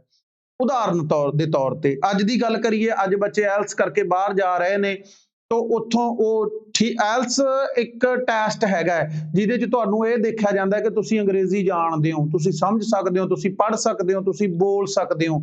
ਤਾਂ ਫਰੰਗੀ ਜ਼ੁਬਾਨ ਜਾਂ ਅੰਗਰੇਜ਼ੀ ਨੂੰ ਤੁਸੀਂ ਅੱਛੀ ਤਰ੍ਹਾਂ, ਤੁਹਾਡੀ ਉਹਦੇ ਤੇ ਪਕੜ ਹੈਗੀ ਹੈ। ਪਰ ਅੱਜ ਤੋਂ ਕੋਈ 60 ਜਾਂ 70 ਸਾਲ ਪਹਿਲਾਂ ਇਹ ਨਿਜ਼ਾਮ ਨਹੀਂ ਸੀਗਾ ਹੁੰਦਾ। ਉਦੋਂ ਮਨੁੱਖ ਬੰਦੇ ਸੀ, ਤਕਰੀਬਨ ਬਜ਼ੁਰਗਾਂ ਤੇ ਹੁਣ ਵੀ ਨਹੀਂ ਇਹ ਲਾਗੂ ਹੁੰਦਾ ਹੈਗਾ। ਇਹ ਤੇ ਬੱਚੇ ਜੋ ਪੜ੍ਹਨ ਜਾਂਦੇ ਨਾ ਉਹਨਾਂ ਤੇ ਲਾਗੂ ਹੁੰਦਾ ਹੈ, ਬਜ਼ੁਰਗ ਤੇ ਹੁਣ ਵੀ ਉਂਝ ਹੀ ਚਲੇ ਜਾਂਦੇ ਨਾ। ਤਾਂ ਉੱਥੇ ਜਾ ਕਰਕੇ ਮੰਨ ਕੇ ਚੱਲੋ ਕਿ ਅਸੀਂ ਅੰਗਰੇਜ਼ੀ ਬੋਲਣ ਵਾਲੇ ਸਮਾਜ ਦੇ ਵਿੱਚ ਰਹਿ ਰਹੇ ਹਾਂ, ਤਾਂ ਸਾਨੂੰ ਉਸ ਪੱਧਰ ਦੀ ਅੰਗਰੇਜ਼ੀ ਨਹੀਂ ਆਉਂਦੀ। ਫਿਰ ਕੀ ਕਰਦੇ ਹੈਗੇ ਆ ਕਿ ਅਸੀਂ ਆਪਣੇ ਕੋਲੋਂ ਨਾ ਕੰਮ ਚਲਾਊ ਜੀ ਇੱਕ ਭਾਸ਼ਾ ਬਣਾ ਲੈਂਦੇ ਹਾਂ।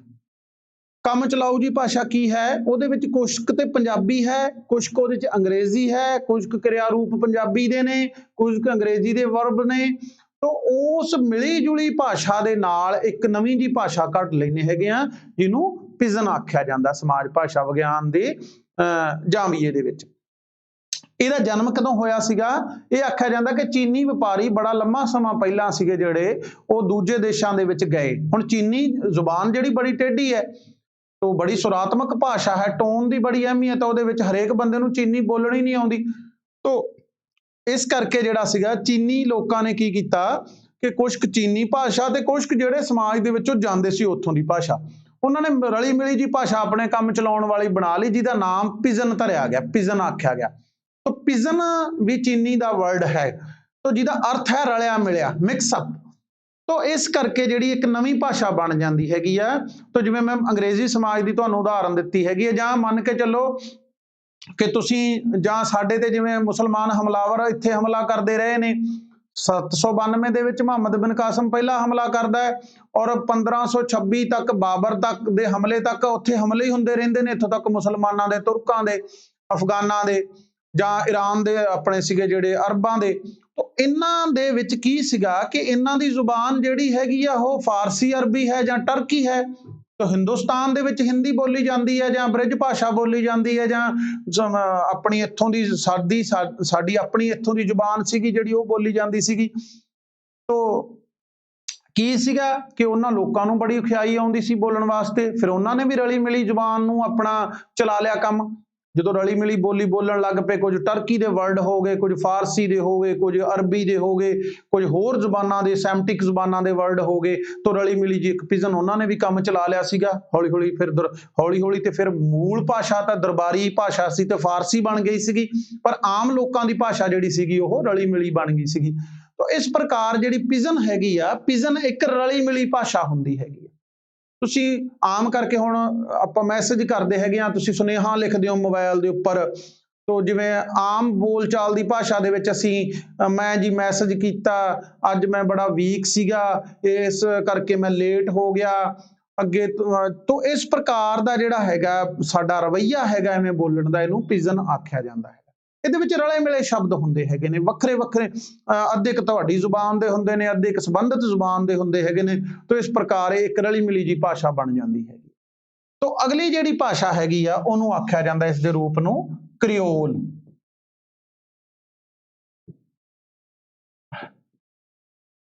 ਜਿੱਥੇ ਪਿਜਨ ਜਦੋਂ ਇਸ ਹੱਦ ਤੱਕ ਪ੍ਰਵਾਨ ਚੜ ਜੇ ਕਿਸੇ ਸਮਾਜ ਦੇ ਵਿੱਚ, ਉਹਦਾ ਅਗਲਾ ਰੂਪ ਕ੍ਰਿਓਲ ਬਣ ਜਾਂਦਾ ਹੈਗਾ। ਮੈਂ ਹੁਣੇ ਗੱਲ ਕਰਕੇ ਹਟਿਆ ਕਿ ਅਰਬਾਂ ਨੇ ਹਿੰਦੁਸਤਾਨ ਤੇ ਹਮਲੇ ਕੀਤੇ, ਤੋਂ ਮੁਹੰਮਦ 1192 ਦੇ ਵਿੱਚ ਤਰੈਨ ਦੀ ਦੂਜੀ ਲੜਾਈ ਹੁੰਦੀ ਹੈਗੀ ਆ, ਔਰ ਉਹਦੇ ਵਿੱਚ ਮੁਹੰਮਦ ਗੌਰੀ ਜਿਹੜਾ ਹੈ ਆਪਣਾ ਉਹਨੂੰ ਹਰਾ ਦਿੰਦਾ ਹੈਗਾ ਪ੍ਰਿਥਵੀ ਰਾਜ ਚੌਹਾਨ ਨੂੰ। ਹਮਲੇ ਤਾਂ 792 ਤੋਂ ਸ਼ੁਰੂ ਹੋ ਜਾਂਦੇ ਨੇ, ਖਲੀਫਾ ਬਿਨ ਵਲੀਦ ਦੇ ਹੁਕਮ ਦੇ ਨਾਲ ਮੁਹੰਮਦ ਬਿਨ ਕਾਸਿਮ ਕਰਦਾ ਹੈਗਾ ਹਿੰਦੁਸਤਾਨ ਤੇ। ਫਿਰ ਉਸ ਤੋਂ ਬਾਅਦ ਦੇ ਵਿੱਚ ਆਪਣਾ ਗੌਰੀ ਆਪਣਾ ਦੂਜਾ ਮਹਿਮੂਦ ਗਜ਼ਨਵੀ ਕਰਦਾ ਹੈਗਾ, ਲੰਮਾ ਸਮਾਂ ਹਮਲੇ ਕਰਦਾ ਰਹਿੰਦਾ ਹੈਗਾ। ਤੋਂ ਮੁਸਲਮਾਨ ਤੁਰਕਾਂ ਦੀ ਜਿਹੜੀ ਜੜ ਸਥਾਪਿਤ ਹੁੰਦੀ ਹੈਗੀ ਆ, ਉਹਨਾਂ ਦੇ ਪੈਰ ਜਦੋਂ ਹਿੰਦੁਸਤਾਨ 'ਚ ਗੱਡੇ ਜਾਂਦੇ ਨੇ, ਉਹ ਗੱਡੇ ਜਾਂਦੇ ਨੇ 1192 ਦੇ ਵਿੱਚ। 91 ਤੇ 92 ਦੇ ਵਿੱਚ ਦੋ ਹਮਲੇ ਕਰਦੇ ਹੁੰਦੇ ਹੈਗੇ ਨੇ। ਉਸ ਵੇਲੇ ਉਹਨਾਂ ਦੇ ਪੈਰ ਗੱਡੇ ਜਾਂਦੇ ਨੇ, ਗੌਰੀ ਤੇ ਮਾਰਿਆ ਜਾਂਦਾ ਵਾਪਸ ਗਜ਼ਨੀ ਨੂੰ ਮੁੜਦਾ ਹੋਇਆ, ਆਪਣਾ ਜਾਂਦਾ ਹੋਇਆ ਆਪਣੇ ਦੇਸ਼ ਨੂੰ, ਗਜ਼ਨੀ ਨੂੰ ਵਾਪਸ ਜਾਂਦਾ ਹੋਇਆ ਉਹ ਮਾਰਿਆ ਜਾਂਦਾ ਹੈ।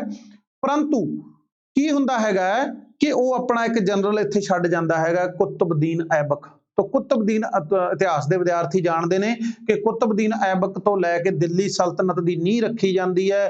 खिलजी आउंदे ने, बलबन आउंदे ने, तुगलक आउंदे ने, लोधी आउंदे ने।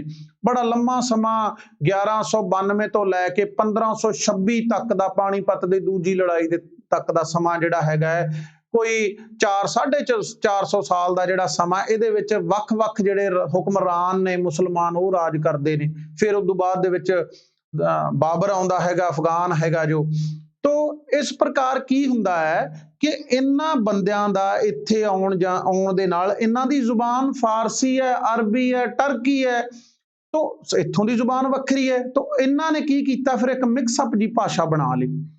मिक्सअप भाषा नूं जदों मैं तुहानूं दस्सिया कि लंबा समा इन्ना शासन रहा, लंबा समा लोकां दा आदान प्रदान रहा, ते उहने एक प्रवानित रूप लै लिया।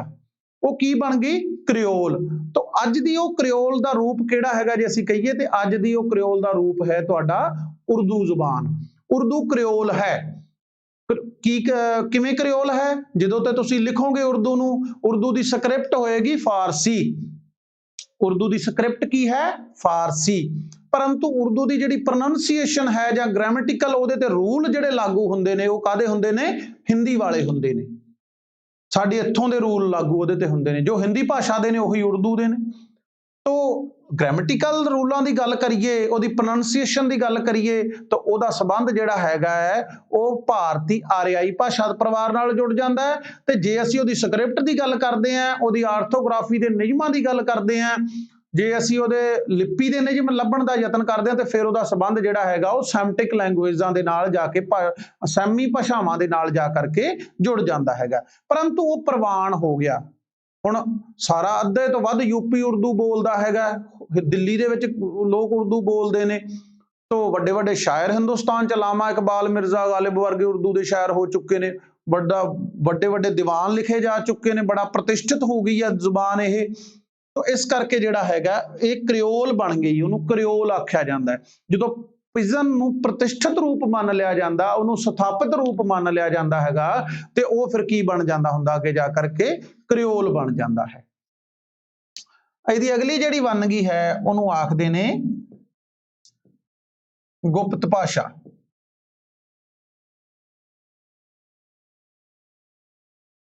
गुप्त भाषा कोड लैंगुएज का पर्याय है। कोड लैंगुएज है। कईयां मिलटरी दे विच आम करके जां किसी होर सुरक्षा कारणा करके की कीता हुंदा हैगा कि एक जुबान दा कुछ कोड निश्चित कर लिया जाता है। कुछ गुप्त भाषा इहनूं कोड कोई गुप्त एक कोड निश्चित कर ले जाते हैं और संबंधित बंदे ही उसनूं डिकोड कर सकते हैं, असीं जां तुसीं नहीं कर सकते। उदाहरण वजों जिवें निहंग सिंघां दी बोली है, हुण वो कहंदे ने जी दयाल सिंह, आकाश परी, सरबरास, काजी, मुगलों के सिर। हुण तो लगता कि ये वर्ड एम ही बोले जा रहे हैं, हालांकि वो कह रहे हैं कि जी ये पतीला है, कुक्कड़ काजी है, लूण लूण जिहड़ा हैगा साल्ट सरबरस है। तो फिर कृपान नूं श्री साहब, कड़छी नूं जिहड़ा हैगा वो निहाल कौर, बकरी नूं आकाश परी। तो जो बंदे वो जानते हैं उही उस जुबान नूं डीकोड कर सकणगे, दूसरे नहीं कर सकते। आम आवाम उसनूं जिहड़ा हैगा वो समझ नहीं सकती। तो जिहड़े बंदियां नूं सुरक्षा कारणा करके जां किसी होर सिक्योरिटी दे रीजनस जां किसी होर कारणा करके जिहड़ी इस जुबान है इस प्रकार दी घड़ी जाती है समाज दे विच, ते उहनूं उसे समाज दे जां उस नाल संबंधित बशिंदे ही जिहड़ा हैगा वो समझ सकते हैगे ने। तो इस करके इहदी भी एक भाषा का ही विविध रूप हैगा जिन्हों गुप्त भाषा जां कोड लैंगुएज आख्या जाता हैगा। तो जिहड़ा अगला इहदा रूप है भाषा का दूसरा होर रूप बनता है उहनूं कहंदे ने रजिस्टर।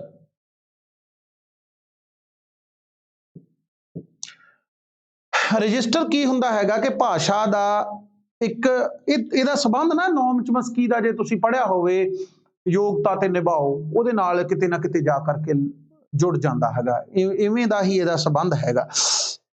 ਹਰੇਕ ਬੰਦੇ ਦਾ ਭਾਸ਼ਾ ਦਾ ਆਪਣਾ ਨਿਭਾਉ ਹੁੰਦਾ ਹੈ। ਉਦਾਹਰਨ ਵਜੋਂ ਜੇ ਹੁਣ ਮੈਂ ਕਹਾਂ ਇੱਕ ਹੀ ਵਰਡ ਨੂੰ ਮੈਂ ਵੱਖ-ਵੱਖ ਅੰਦਾਜ਼ ਦੇ ਵਿੱਚ ਬੋਲਾਂ, ਕਿਤੇ ਨਾ ਕਿਤੇ ਦਾ ਜਿਹੜਾ ਸੰਬੰਧ ਹੈ ਆਈਡੋਲੈਕਟ ਦੇ ਨਾਲ ਵੀ ਜੁੜਦਾ ਹੈਗਾ ਜਾ ਕਰਕੇ। ਕਈ ਤੇ ਇਹਨੂੰ ਰਜਿਸਟਰ ਨੂੰ ਤੇ ਆਈਡੋਲੈਕਟ ਨੂੰ ਇੱਕ ਸਿੱਕੇ ਦੇ ਦੋ ਪਹਿਲੂ ਮੰਨਦੇ ਹੈਗੇ ਨਾ, ਕਿ ਜਿਵੇਂ ਅਸੀਂ ਕਹਿੰਦੇ ਆ ਕਿ ਤੁਹਾਨੂੰ ਜਾਣ ਕੇ ਬੜੀ ਖੁਸ਼ੀ ਹੋਵੇਗੀ, ਮੈਨੂੰ ਲਿਖਦਿਆਂ ਬੜੀ ਖੁਸ਼ੀ ਹੋ ਰਹੀ ਹੈ, ਤੁਹਾਨੂੰ ਸੁਣਦਿਆਂ ਬੜੀ ਖੁਸ਼ੀ ਹੋ ਰਹੀ ਹੈ, ਤੁਹਾਨੂੰ ਪੜ੍ਹਦਿਆਂ ਬੜੀ ਖੁਸ਼ੀ ਹੋ ਰਹੀ ਹੈ, ਮੈਨੂੰ ਦੱਸਦਿਆਂ ਬੜੀ ਖੁਸ਼ੀ ਹੋ ਰਹੀ ਹੈ। ਇੱਕ ਹੀ ਗੱਲ ਨੂੰ ਵੱਖਰੇ ਵੱਖਰੇ ਵਿਵਿਧ ਰੂਪਾਂ ਦੇ ਵਿੱਚ ਅਸੀਂ ਇਸ ਨੂੰ ਐਕਸਪਲੇਨ ਕਰ ਰਹੇ ਹਾਂ। ਇਹਨੂੰ ਰਜਿਸਟਰ ਆਖਿਆ ਜਾਂਦਾ ਹੈ ਸਮਾਜ ਭਾਸ਼ਾ ਵਿਗਿਆਨ ਦੇ ਪਰਖ ਦੇ ਉੱਪਰ। ਇਹਨੂੰ ਕੀ ਕਹਿੰਦੇ ਨੇ?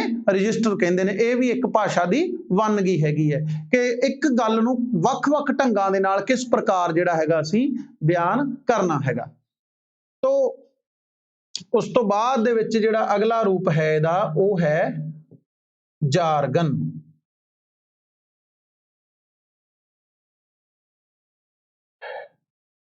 ਜਾਰਗਨ ਦਾ ਜਿਹੜਾ ਸੰਬੰਧ ਹੈ ਉਹ ਕਿੱਤੇ ਦੀ ਭਾਸ਼ਾ ਦੇ ਨਾਲ ਹੈ। ਉਹ ਤੁਹਾਡੇ ਕਿੱਤੇ ਨਾਲ ਸੰਬੰਧਿਤ ਭਾਸ਼ਾ ਹੈਗੀ, ਉਹ ਜਾਰਗਨ ਹੁੰਦੀ ਹੈਗੀ ਆ। ਉਦਾਹਰਨ ਵਜੋਂ ਜੇਕਰ ਤੁਸੀਂ ਮਾਲ ਮਹਿਕਮੇ ਦਾ ਰਿਕਾਰਡ ਦੇਖਿਆ ਹੋਵੇ, ਮਾਲ ਮਹਿਕਮੇ ਦਾ ਰਿਕਾਰਡ ਜਿਹੜਾ ਹੈਗਾ ਰੈਵਨਿਊ ਰਿਕਾਰਡ ਹੈਗਾ, ਜਿਹੜਾ ਅੰਗਰੇਜ਼ੀ ਚ ਮਾਲ ਮਹਿਕਮੇ ਨੂੰ ਰੈਵਨਿਊ ਕਹਿੰਦੇ ਨੇ, ਔਰ ਉਹਦਾ ਜਿਹੜਾ ਰਿਕਾਰਡ ਹੈਗਾ ਹੈ ਉਹਦੇ ਵਿੱਚ ਕੀ ਹੁੰਦਾ ਹੈ ਕਿ ਤੁਸੀਂ ਰਜਿਸਟਰੀ ਪੜ੍ਹ ਰਹੇ ਹੋ। ਉਦਾਹਰਨ ਵਜੋਂ ਕੋਈ ਜ਼ਮੀਨ ਕਿਸੇ ਨੂੰ ਵੇਚ ਰਿਹਾ ਹੈਗਾ, ਉਹਦੇ ਵਿੱਚ ਲਿਖਿਆ ਹੁੰਦਾ ਹੈਗਾ ਕਿ ਮੈਂ ਫਲਾਣਾ ਸਿੰਘ ਵਲਦ ਫਲਾਣਾ ਸਿੰਘ ਆਪਣੇ ਹੱਕ ਹਕੂਕ ਜੁਮਲਾ ਆੜ ਖਾਲ ਰਹਿਣ ਬੈ ਫਲਾਣਾ ਸਿੰਘ ਵਲਦ ਫਲਾਣਾ ਸਿੰਘ ਦੇ ਹਰਫ ਹੱਕ ਹਕੂਕ ਦਰਅਸਤ ਬਾਸੰਦ ਕਰ ਦਿੱਤੇ। ਤੋ ਇਹ ਲਿਖਿਆ ਜਾਂਦਾ ਹੈਗਾ। ਹੁਣ ਮੰਨ ਕੇ ਚੱਲੋ ਕਿ ਇੰਨਾ ਕੁਝ ਲਿਖਣ ਦੀ ਕੀ ਲੋੜ ਹੈ, ਸਿੱਧਾ ਵੀ ਲਿਖਿਆ ਜਾ ਸਕਦਾ ਸੀਗਾ ਕਿ ਮੈਂ ਜੀ ਫਲਾਣਾ ਸਿੰਘ ਪੁੱਤਰ ਫਲਾਣਾ ਸਿੰਘ ਆਪਣਾ ਜੀ ਜਿਹੜੀ ਜ਼ਮੀਨ ਹੈ ਮਾਲਕੀ ਦੀ, ਉਹਦੇ ਵਿੱਚ ਜਿਹੜੀ ਮੋਟਰ ਹੈ ਉਹਦੇ ਵਿੱਚ ਖਾਲ ਜਾਂਦਾ ਹੈ ਜਾਂ ਕੱਸੀ ਦਾ ਜਾਂ ਨਹਿਰੀ ਪਾਣੀ ਹੈ, ਉਹ ਸਾਰਾ ਕੁਛ ਹੈਗਾ ਜਿਹੜਾ ਜੀ ਫਲਾਣਾ ਸਿੰਘ ਨੂੰ ਵੇਚ ਦਿੱਤਾ, ਅੱਜ ਤੋਂ ਬਾਅਦ ਇਹਦਾ ਮਾਲਕ ਉਹ ਹੈ। ਪਰ ਉਹ ਐਵੇਂ ਨਹੀਂ ਲਿਖਿਆ ਜਾਂਦਾ ਉੱਥੇ। ਅੱਜ ਵੀ ਤੁਸੀਂ ਰਜਿਸਟਰੀ ਪੜ੍ਹੋਗੇ ਤੇ ਐਵੇਂ ਹੀ ਲਿਖਿਆ ਹੋਊਗਾ ਉਹਦੇ ਵਿੱਚ। ਕਾਰਨ ਕੀ ਹੈਗਾ ਕਿ ਉਹ ਉੱਥੋਂ ਦੀ ਜਾਰਗਨ ਹੈ, ਉਹ ਉਸ ਕਿੱਤੇ ਨਾਲ ਸੰਬੰਧਿਤ ਭਾਸ਼ਾ ਹੈ। ਉਹ ਸਧਾਰਨ ਭਾਸ਼ਾ 'ਚ ਨਹੀਂ ਲਿਖਦੇ ਗੇ। ਤੁਸੀਂ ਦੇਖੋਗੇ ਨਾ ਜਦੋਂ ਉਹ ਵਸੀਕਾ ਨਵੀਸ ਰਜਿਸਟਰੀ ਲਿਖਦਾ ਤੇ ਇਸੇ ਭਾਸ਼ਾ 'ਚ ਹੀ ਲਿਖੂਗਾ। ਇਹ ਉਹਨਾਂ ਦੀ ਜਾਰਗਨ ਹੈ, ਇਸੇ ਦੇ ਵਿੱਚ ਹੀ ਉਹਨਾਂ ਨੂੰ ਲਿਖਣਾ ਪੈਣਾ ਹੈ। ਅਦਰਵਾਈਜ਼ ਜੇ ਹੁਣ ਜੇ ਵਲਦ ਲਿਖਦੇ ਜੀ ਪੁੱਤਰ ਵੀ ਲਿਖ ਸਕਦੇ ਉੱਥੇ, ਨਹੀਂ, ਉਹ ਉੱਥੇ ਨਹੀਂ ਐਵੇਂ ਕਰਦੇ। ਜਾਂ ਫਿਰ ਤੁਸੀਂ ਪੁਲਿਸ ਦੇ ਕੋਲੋਂ ਦੇਖਿਓ ਕਿ ਉਹ ਕਹਿੰਦੇ ਜੀ ਇਤਲਾਹ ਮਿਲੀ ਹੈ ਸਾਨੂੰ ਬਜ਼ਰੀਆ ਵਾਇਰਲੈਸ, ਰੋਜ਼ਨਾਮਚੇ ਦੇ ਵਿੱਚ ਅਸੀਂ ਜਿਹੜਾ ਹੈਗਾ ਰੋਜ਼ਨਾਮਚੇ ਦੇ ਵਿੱਚ ਦਰਜ ਕਰ ਦਿੱਤਾ ਹੈਗਾ, ਤੋ ਰਪਟ ਪਾ ਦਿੱਤੀ ਹੈਗੀ ਹੈ। ਹਾਲਾਂਕਿ ਰਪਟ ਜਿਹੜਾ ਹੈਗਾ ਹੈ ਉਹ ਰਿਪੋਰਟ ਦਾ ਹੀ ਇੱਕ ਰੂਪ ਆ। ਉਹ ਇਹ ਵੀ ਕਹਿ ਸਕਦੇ ਆ ਕਿ ਅਸੀਂ ਜੀ ਰਜਿਸਟਰ ਦੇ ਵਿੱਚ ਜਿਹੜੀ ਰਿਪੋਰਟ ਲਿਖਤੀ ਹੈ ਤੇ ਸਾਨੂੰ ਇਤਲਾਹ ਸੀਗੀ ਜਿਹੜੀ ਉਹ ਵਾਇਰਲੈਸ ਤੋਂ ਮਿਲੀ ਹੈ। ਬਜ਼ਰੀਆ ਹੀ ਕਿਉਂ ਕਿਹਾ ਉਹਨਾਂ ਨੇ? ਕਿਉਂ? ਇਸ ਕਰਕੇ ਕਿਹਾ ਕਿ ਇਹ ਉਹਨਾਂ ਦੀ ਜਾਰਗਨ ਹੈ, ਇਹ ਉਹਨਾਂ ਦੇ ਕਿੱਤੇ ਨਾਲ ਸੰਬੰਧਿਤ ਭਾਸ਼ਾ ਹੈਗੀ ਹੈ। ਤੋ ਇਹਦੀ ਬੜੀ ਅਹਿਮੀਅਤ ਹੈ, ਇਸ ਕਰਕੇ ਇਹਨੂੰ ਜਿਹੜਾ ਕੀ ਆਖਿਆ ਜਾਂਦਾ ਹੈ, ਜਾਰਗਨ ਆਖਿਆ ਜਾਂਦਾ ਹੈਗਾ। ਇਸ ਦਾ ਅਗਲਾ ਜਿਹੜਾ ਰੂਪ ਹੈ ਉਹ ਹੈ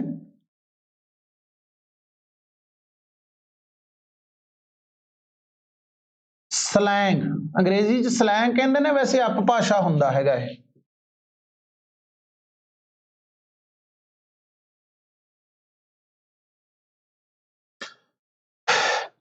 ਹੁਣ ਜਿਹੜੀ ਸਲੈਂਗ ਹੈ ਜਾਂ ਅਪਭਾਸ਼ਾ ਹੈਗੀ ਆ,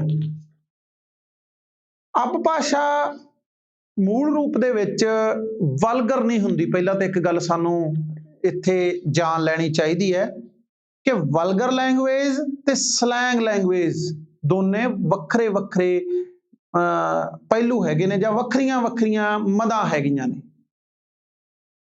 ਸਲੈਂਗ ਜਿਹੜੀ ਹੈ ਉਹ ਅਸ਼ਲੀਲਤਾ ਤੋਂ ਬੜੀ ਦੂਰ ਹੁੰਦੀ ਹੈਗੀ ਆ, ਬੜੀ ਦੂਰੀ ਰੱਖਣ ਵਾਲੀ ਭਾਸ਼ਾ ਹੁੰਦੀ ਹੈਗੀ। ਮੂਲ ਰੂਪ ਦੇ ਵਿੱਚ ਦੇਖਿਆ ਜਾਵੇ ਤੇ ਸਮਾਜ ਭਾਸ਼ਾ ਸ਼ਾਸਤਰੀ ਕਹਿੰਦੇ ਨੇ ਕਿ ਸਲੈਂਗ ਬੇਕਾਬੂ, ਆਪ ਹੁਦਰੇ, ਆਪ ਮੁਹਾਰੇ, ਘੱਟ ਪੜ੍ਹੇ ਵਰਗ ਦੀ ਭਾਸ਼ਾ ਹੁੰਦੀ ਹੈ ਜਿਹੜੀ ਸਲੈਂਗ ਹੁੰਦੀ ਹੈਗੀ। ਪਰ ਅਸ਼ਲੀਲ ਇਹਦੇ ਤੋਂ ਬੜੀ ਵੱਖਰੀ ਹੈ। ਜੇਕਰ ਸਿੱਧੀ ਪੰਜਾਬੀ 'ਚ ਕਹੀਏ ਤੇ ਸਲੈਂਗ ਜਿਹੜੀ ਹੈ ਜਾਂ ਅਪਭਾਸ਼ਾ, ਇਹ ਕੋਈ ਗਾਲ ਨਹੀਂ ਹੁੰਦੀ, ਇਹ ਗੰਦੀ ਸ਼ਬਦਾਵਲੀ ਨਹੀਂ ਹੁੰਦੀ, ਇਹ ਅਪਭੱਦਰ ਭਾਸ਼ਾ ਨਹੀਂ ਹੁੰਦੀ, ਇਹ ਘਟੀਆ ਦਰਜੇ ਦੀ ਭਾਸ਼ਾ ਨਹੀਂ ਹੁੰਦੀ, ਥੋੜੀ ਜਿਹੀ ਸਮਾਜ ਤੋਂ ਹੀਣੀ ਜ਼ਰੂਰ ਹੁੰਦੀ ਹੈਗੀ। ਉਦਾਹਰਨ ਵਜੋਂ ਹਾਲਾਂਕਿ ਕਈ ਥਾਈਂ ਸਲੈਂਗ ਹੈਗੀ ਹੈ। ਜੇ ਫਾਰਸੀ ਦੀ ਗੱਲ ਕਰੀਏ ਉਹਦੇ ਕਈ ਸ਼ਬਦ ਪੰਜਾਬੀ 'ਚ ਸਲੈਂਗ ਬਣ ਜਾਂਦੇ ਨੇ। ਹੁਣ ਕਿੱਸਾ ਕਾਵਿ ਨੂੰ ਤੁਸੀਂ ਪੜ੍ਹਦੇ ਹੋ, ਕਈ ਸ਼ਬਦ ਉਹਦੇ 'ਚ ਜੇ ਅੱਜ ਦੇ ਕੰਟੈਕਸਟ ਦੇ ਵਿੱਚ ਦੇਖੀਏ, ਹੁਣ ਦੇ ਕੰਟੈਕਸਟ ਦੇ ਵਿੱਚ ਦੇਖੀਏ ਤੇ ਸਲੈਂਗ ਹੈਗੇ, ਪਰ ਉਹਦੇ ਵਿੱਚ ਉਹ ਪ੍ਰਤਿਸ਼ਠਿਤ ਨੇ। ਗੁਰਬਾਣੀ ਦੇ ਵਿੱਚ ਗੱਲ ਕਰੀਏ, ਗੁਰੂ ਨਾਨਕ ਸਾਹਿਬ ਕਹਿੰਦੇ ਆ, ਜੈਸੀ ਆਵੈ ਖਸਮ ਕੀ ਬਾਣੀ ਤੈਸੜਾ ਕਰੀ ਗਿਆਨ ਵੇ ਲਾਲੋ। ਖਸਮ ਫਾਰਸੀ ਭਾਸ਼ਾ ਦਾ ਵਰਡ ਹੈ। ਖੁਰਾਸਾਨ ਖਸਮਾਨਾ ਕੀਆ ਹਿੰਦੁਸਤਾਨ ਡਰਾਇਆ, ਢਾਡੀ ਤਿਸ ਨੂੰ ਆਖੀਐ ਜੇ ਖਸਮੈ ਧਰੇ ਪਿਆਰ। ਹੁਣ ਖਸਮ ਸ਼ਬਦ ਜਿਹੜਾ ਹੈਗਾ, ਜੇਕਰ ਅੱਜ ਦੀ ਤੁਸੀਂ ਗੱਲ ਕਰੋਗੇ, ਸਾਡੀ ਹੁਣ ਦੀ ਜ਼ੁਬਾਨ ਦੀ ਗੱਲ ਕਰੀਏ ਤਾਂ ਉਹਦੇ ਵਿੱਚ ਉਹ ਸਲੈਂਗ ਹੈ, ਮਾੜਾ ਮੰਨਿਆ ਜਾਂਦਾ ਹੈ। ਹਾਲਾਂਕਿ ਖਸਮ ਦਾ ਅਰਥ ਹੁੰਦਾ ਮਾਲਕ, ਕਿਸੇ ਚੀਜ਼ ਦਾ ਜਿਹੜਾ ਰਹਿਨੁਮਾ ਹੈ, ਉਸ ਦਾ ਮਾਲਕ ਹੈ, ਜਿਹਦੇ ਤੇ ਉਹ ਕਾਬਜ ਹੈ, ਉਹਨੂੰ ਫਾਰਸੀ 'ਚ ਖਸਮ ਕਹਿੰਦੇ ਨੇ।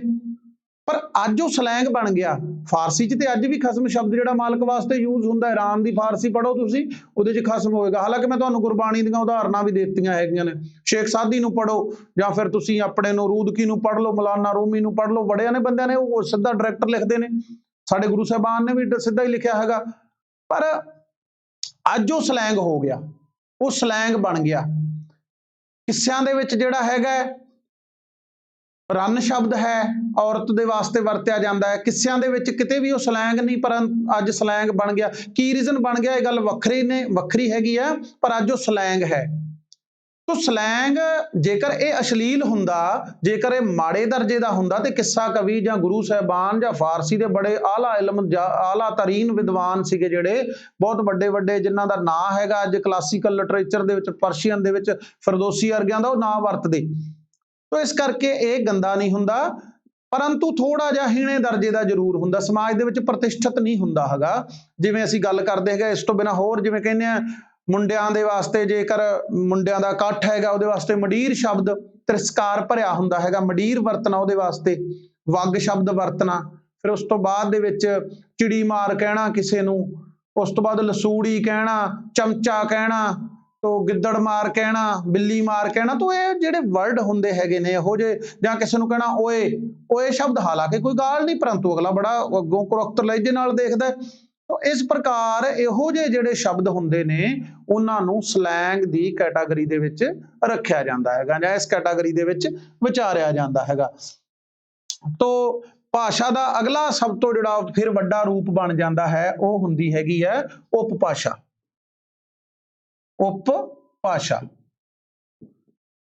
ਇਹ ਸਾਰੇ ਰੂਪਾਂ ਤੋਂ ਵੱਖਰਾ ਔਰ ਲਾਸਟ ਵਾਲਾ ਰੂਪ ਹੈਗਾ ਜਿਹੜਾ ਉਪਭਾਸ਼ਾ। ਇਹਨਾਂ ਨੂੰ ਕਰਮਵਾਰ ਅੰਗਰੇਜ਼ੀ ਦੇ ਵਿੱਚ idiolect, pidgin, creole, code language, register, jargon, slang and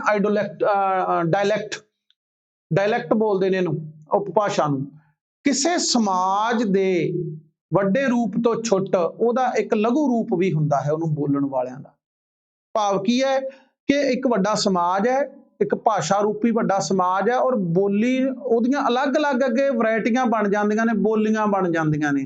ਉਹਨਾਂ ਬੋਲੀਆਂ ਨੂੰ ਹੀ ਉਪਭਾਸ਼ਾ ਆਖਿਆ ਜਾਂਦਾ ਹੈਗਾ। ਜਿਵੇਂ ਹੁਣ ਸਾਡਾ ਪੰਜਾਬੀ ਸਮਾਜ ਹੈ, ਅਸੀਂ ਸਾਰੇ ਪੰਜਾਬੀ ਹਾਂ, ਪਰੰਤੂ ਬੋਲਦੇ ਅਸੀਂ, ਹੁਣ ਜੇ ਗੱਲ ਕਰੀਏ ਸੰਗਰੂਰ ਤੋਂ ਪਰਲੀ ਗੁੱਠ ਚੜ੍ਹਦੇ ਵਾਲੇ ਪਾਸੇ ਦੀ ਪੁਆਧੀ ਬੋਲਦੇ ਨੇ, ਹਰਿਆਣੇ ਵਾਲੀ ਗੁੱਠ ਜਿਹੜੀ ਨਾਲ ਲੱਗਦੀ ਹੈਗੀ ਆ, ਨਵਾਂ ਗਾਉਂ ਵਗੈਰਾ ਪਰਲੀ ਸਾਈਡ ਹਰ ਸੰਗਰੂਰ ਦੀ, ਉਹ ਪੁਆਧੀ ਬੋਲਦੇ ਨੇ। ਮਲੇਰਕੋਟਲਾ ਸਾਰਾ ਪੁਆਧੀ ਬੋਲਦਾ, ਰੋਪੜ ਪੁਆਧੀ ਬੋਲਦਾ। ਤੋ ਇਹ ਜਿਹੜੀ ਹੈਗੀ ਆ, ਇਹ ਉਹਨਾਂ ਦੀ ਬੋਲੀ ਹੈ, ਪਰੰਤੂ ਸਮਾਜ ਕਿਹੜਾ ਹੈ? ਪੰਜਾਬੀ ਹੈ। ਡਾਇਲੈਕਟ ਕਿਹੜੀ ਹੈ? ਪੁਆਧੀ ਹੈ। ਫਿਰ ਤੁਸੀਂ ਚਲੇ ਜਾਓ, ਅੰਮ੍ਰਿਤਸਰ ਹੈਗਾ, ਫਗਵਾੜਾ ਹੈਗਾ, ਅੰਮ੍ਰਿਤਸਰ ਕਹਿ ਗਿਆ ਮੈਂ, ਜਲੰਧਰ ਹੈ, ਫਗਵਾੜਾ ਹੈਗਾ। ਤੋ ਫਿਰ ਉਸ ਤੋਂ ਬਾਅਦ ਹੁਸ਼ਿਆਰਪੁਰ ਹੈਗਾ, ਦਸੂਹਾ ਹੈ, ਮੁਕੇਰੀਆਂ। ਇਹ ਸਾਰੇ ਲੋਕ ਜਿਹੜੇ ਬੋਲਦੇ ਨੇ ਦੁਆਬੀ ਬੋਲਦੇ ਨੇ। ਸਮਾਜ ਤੇ ਪੰਜਾਬੀ ਹੈ ਨਾ, ਪਰ ਬੋਲੀ ਇਹਨਾਂ ਦੀ ਵੱਖਰੀ ਹੈ। ਫਿਰ ਤਰਨਤਾਰਨ ਹੈ, ਭਿੱਖੀਵਿੰਡ ਹੈ, ਅੰਮ੍ਰਿਤਸਰ ਹੈ, ਡੇਰਾ ਬਾਬਾ ਨਾਨਕ ਹੈ, ਬਟਾਲਾ ਹੈ, ਗੁਰਦਾਸਪੁਰ ਹੈ, ਇਹ ਸਾਰੇ ਬੰਦੇ ਮਾਝੀ ਬੋਲਦੇ ਨੇ, ਇਹਨਾਂ ਦੀ ਬੋਲੀ ਦਾ ਨਾਮ ਮਾਝੀ ਹੈ। ਇਹ ਖਿੱਤਾ ਇਹਨਾਂ ਦਾ ਵੱਖਰਾ ਹੈ ਨਾ, ਮਾਝਾ ਏਰੀਆ ਹੈ, ਮਜਲਾ ਏਰੀਆ ਪੰਜਾਬ ਦਾ। ਹਾਲਾਂਕਿ ਹੁਣ ਤੇ ਮਜਲਾ ਨਹੀਂ ਰਿਹਾ ਇਹ, ਪਰ ਉਸ ਵੇਲੇ ਜਦੋਂ ਪਾਕਿਸਤਾਨ ਵਾਲਾ ਪੰਜਾਬ ਸੀ, ਉਦੋਂ ਸੈਂਟਰ ਦਾ ਏਰੀਆ ਸੀ, ਮਜਲਾ ਏਰੀਆ ਸੀਗਾ। ਇਸ ਕਰਕੇ ਮਾਝੀ ਬੋਲਦੇ ਨੇ। ਉਸ ਤੋਂ ਬਾਅਦ ਦੇ ਵਿੱਚ ਸਾਡੀ ਗੱਲ ਕਰੀਏ, ਜਿੱਥੇ ਅਸੀਂ ਅੱਜ ਰਹਿ ਰਹੇ ਹੈਗੇ ਆ, ਬਠਿੰਡਾ ਹੈ, ਫਿਰ ਫਿਰੋਜ਼ਪੁਰ ਹੈਗਾ, ਫਿਰੋਜ਼ਪੁਰ ਦਾ ਕੁਝ ਹਿੱਸਾ, ਸਾਰਾ ਨਹੀਂ, ਕੁਝ ਹਿੱਸਾ ਫਿਰੋਜ਼ਪੁਰ ਦਾ ਕੁਝ ਹਿੱਸਾ ਹੈ, ਫਿਰ ਮਾਨਸਾ ਹੈ, ਮੋਗਾ ਹੈਗਾ, ਫਿਰ ਆਪਣਾ ਸੰਗਰੂਰ ਦਾ, ਪਟਿਆਲਾ, ਲੁਧਿਆਣਾ ਹੈ, ਜਗਰਾਉਂ ਹੈ। ਇਹ ਸਾਰੇ ਬੰਦੇ ਮਲਵਈ ਬੋਲਦੇ ਨੇ। ਇਸ ਖਿੱਤੇ ਦਾ ਨਾਮ ਮਾਲਵਾ ਹੈ, ਇੱਥੋਂ ਦੀ ਬੋਲੀ ਮਲਵਈ ਹੈ। ਤੋ ਇਸ ਪ੍ਰਕਾਰ ਇਹ ਡਾਇਲੈਕਟ ਹੈਗੀਆਂ ਨੇ ਪੰਜਾਬੀ ਦੀਆਂ, ਬੋਲੀਆਂ ਹੈਗੀਆਂ ਨੇ ਅੱਗੇ ਦੀ ਅੱਗੇ। तो कुल मिला के जिहड़ा हैगा है भाषा एक ਅਸੀਂ ਸਾਰੇ ਇਸ ਆਪਣੇ ਵਿਵੇਚਨ ਦਾ ਨਿਰੂਪਣ ਕਰਨ ਤੋਂ ਬਾਅਦ ਪੂਰਾ ਆਪਣੇ ਇਸ ਜਿਹੜੀ ਸਾਡਾ ਟੌਪਿਕ ਹੈਗਾ ਇਹਦਾ ਤੱਤਸਾਰ ਵਜੋਂ ਇਹ ਗੱਲ ਕਹਿ ਸਕਦੇ ਹੈਗੇ ਆ, ਸਿੱਟੇ ਵਜੋਂ ਕਨਕਲੂਜਨ ਦੇ ਵਜੋਂ ਇਹ ਗੱਲ ਕਹਿ ਸਕਦੇ ਹੈਗੇ ਆ ਕਿ ਭਾਸ਼ਾ ਇੱਕ ਬੜਾ ਵੱਡਾ ਰੂਪ ਹੁੰਦਾ ਹੈਗਾ ਔਰ ਉਹਦੇ ਭਾਸ਼ਾ ਦੀਆਂ ਵੈਰਾਈਟੀਆਂ ਵੀ ਬੜੀਆਂ ਵੱਖਰੀਆਂ ਵੱਖਰੀਆਂ ਹੁੰਦੀਆਂ ਨੇ ਇੱਕ ਸਮਾਜ ਦੇ ਵਿੱਚ। ਉਹਦਾ ਜਿਹੜੇ ਵੱਖਰਤਾਵਾਂ ਪਾਈਆਂ ਜਾਂਦੀਆਂ ਨੇ ਉਹਦੇ ਵਿੱਚ ਕਾਰਨ ਕੀ ਹੁੰਦਾ ਕਿ ਸਮਾਜ ਮੂਲ ਰੂਪ ਦੇ ਵਿੱਚ ਭਾਸ਼ਾ ਨੂੰ ਬੋਲਣ ਵਾਲਿਆਂ ਦਾ ਜਿਹੜਾ ਦਾਇਰਾ ਹੁੰਦਾ ਉਹ ਬੜਾ ਵਿਸ਼ਾਲ ਹੁੰਦਾ ਹੈਗਾ। ਆਮ ਕਹਾਵਤ ਹੈ ਕਿ 12 ਕੋਹ ਤੇ ਜਿਹੜਾ ਹੈਗਾ ਬੋਲੀ ਤੇ ਪਾਣੀ ਬਦਲ ਜਾਂਦੇ ਹੈਗੇ ਨੇ, ਇਹ ਸੱਚਾਈ ਹੈ। 12 ਕੋਹ ਜਾਣੀ ਕਿ ਆਧੁਨਿਕ 18 ਕਿਲੋਮੀਟਰ ਦੇ ਉੱਪਰ ਬੋਲੀ ਦਾ ਫਰਕ ਪੈ ਜਾਂਦਾ ਹੈਗਾ ਲੋਕਾਂ ਦੀ ਭਾਸ਼ਾ ਦਾ। ਭਾਸ਼ਾ ਤੇ ਉਹੀ ਖਰ ਰਹਿੰਦੀ ਹੈ ਪਰ ਉਹਨਾਂ ਦੇ ਉਚਾਰਨ ਦੇ ਲਹਿਜੇ ਦਾ ਫਰਕ ਪੈ ਜਾਂਦਾ ਹੈ। ਤੋ ਇਸ ਪ੍ਰਕਾਰ ਅਸੀਂ ਆਪਣੀ ਚਰਚਾ ਦੇ ਉੱਪਰ ਇੱਥੇ ਵਿਰਾਮ ਲਾਉਂਦੇ ਹਾਂ। ਇਹ ਕਹਿ ਸਕਦੇ ਹੈਗੇ ਹਾਂ ਕਿ ਜਿਹੜੀ ਭਾਸ਼ਾ ਹੈ, ਭਾਸ਼ਾ ਸਮੂਹਿਕ ਸਮੱਗਰ ਹੈ, ਪ੍ਰਤਿਸ਼ਠਿਤ ਹੈ ਔਰ ਬੋਲੀ ਉਹਦਾ ਅਗਲਾ ਪੈਰੋਲ ਦਾ ਰੂਪ ਹੈ, ਉਹਦਾ ਉਚਰਿਤ ਰੂਪ ਹੈ। ਉਹ ਡਾਇਲੈਕਟੋਲੋਜੀ ਦੇ ਅੰਤਰਗਤ ਵਿਚਾਰੀ ਜਾਂਦੀ ਹੈ, ਆਈਡੋਲੈਕਟ ਉਹਦੇ ਅੰਤਰਗਤ ਆਉਂਦੇ ਹੈਗੇ ਨੇ। ਤੋ ਇਸ ਪ੍ਰਕਾਰ ਜਿਹੜਾ ਹੈਗਾ ਬੋਲੀ ਤੇ ਭਾਸ਼ਾ ਵਿਚਕਾਰ ਇੱਕ ਆਪਸ ਦੇ ਵਿੱਚ ਦਵੰਦਾਤਮਕ ਰਿਸ਼ਤਾ ਹੈ, ਇਹਨਾਂ ਦੇ ਵਿਚਕਾਰ ਅੰਤਰ ਸੰਬੰਧ ਹੈ। ਤੋ ਇਸ ਨਾਲ ਹੀ ਸਾਡੀ ਜਿਹੜੀ ਇਸ ਚਰਚਾ ਦੇ ਉੱਪਰ ਵਿਰਾਮ ਅਸੀਂ ਲਾਉਨੇ ਆ। ਤੋ ਅਗਲੀ ਕਲਾਸ ਦੇ ਵਿੱਚ, ਅਗਲੇ ਲੈਕਚਰ ਦੇ ਵਿੱਚ ਫੇਰ ਮਿਲਾਂਗੇ। ਤਦ ਤੱਕ ਲਈ ਧੰਨਵਾਦ।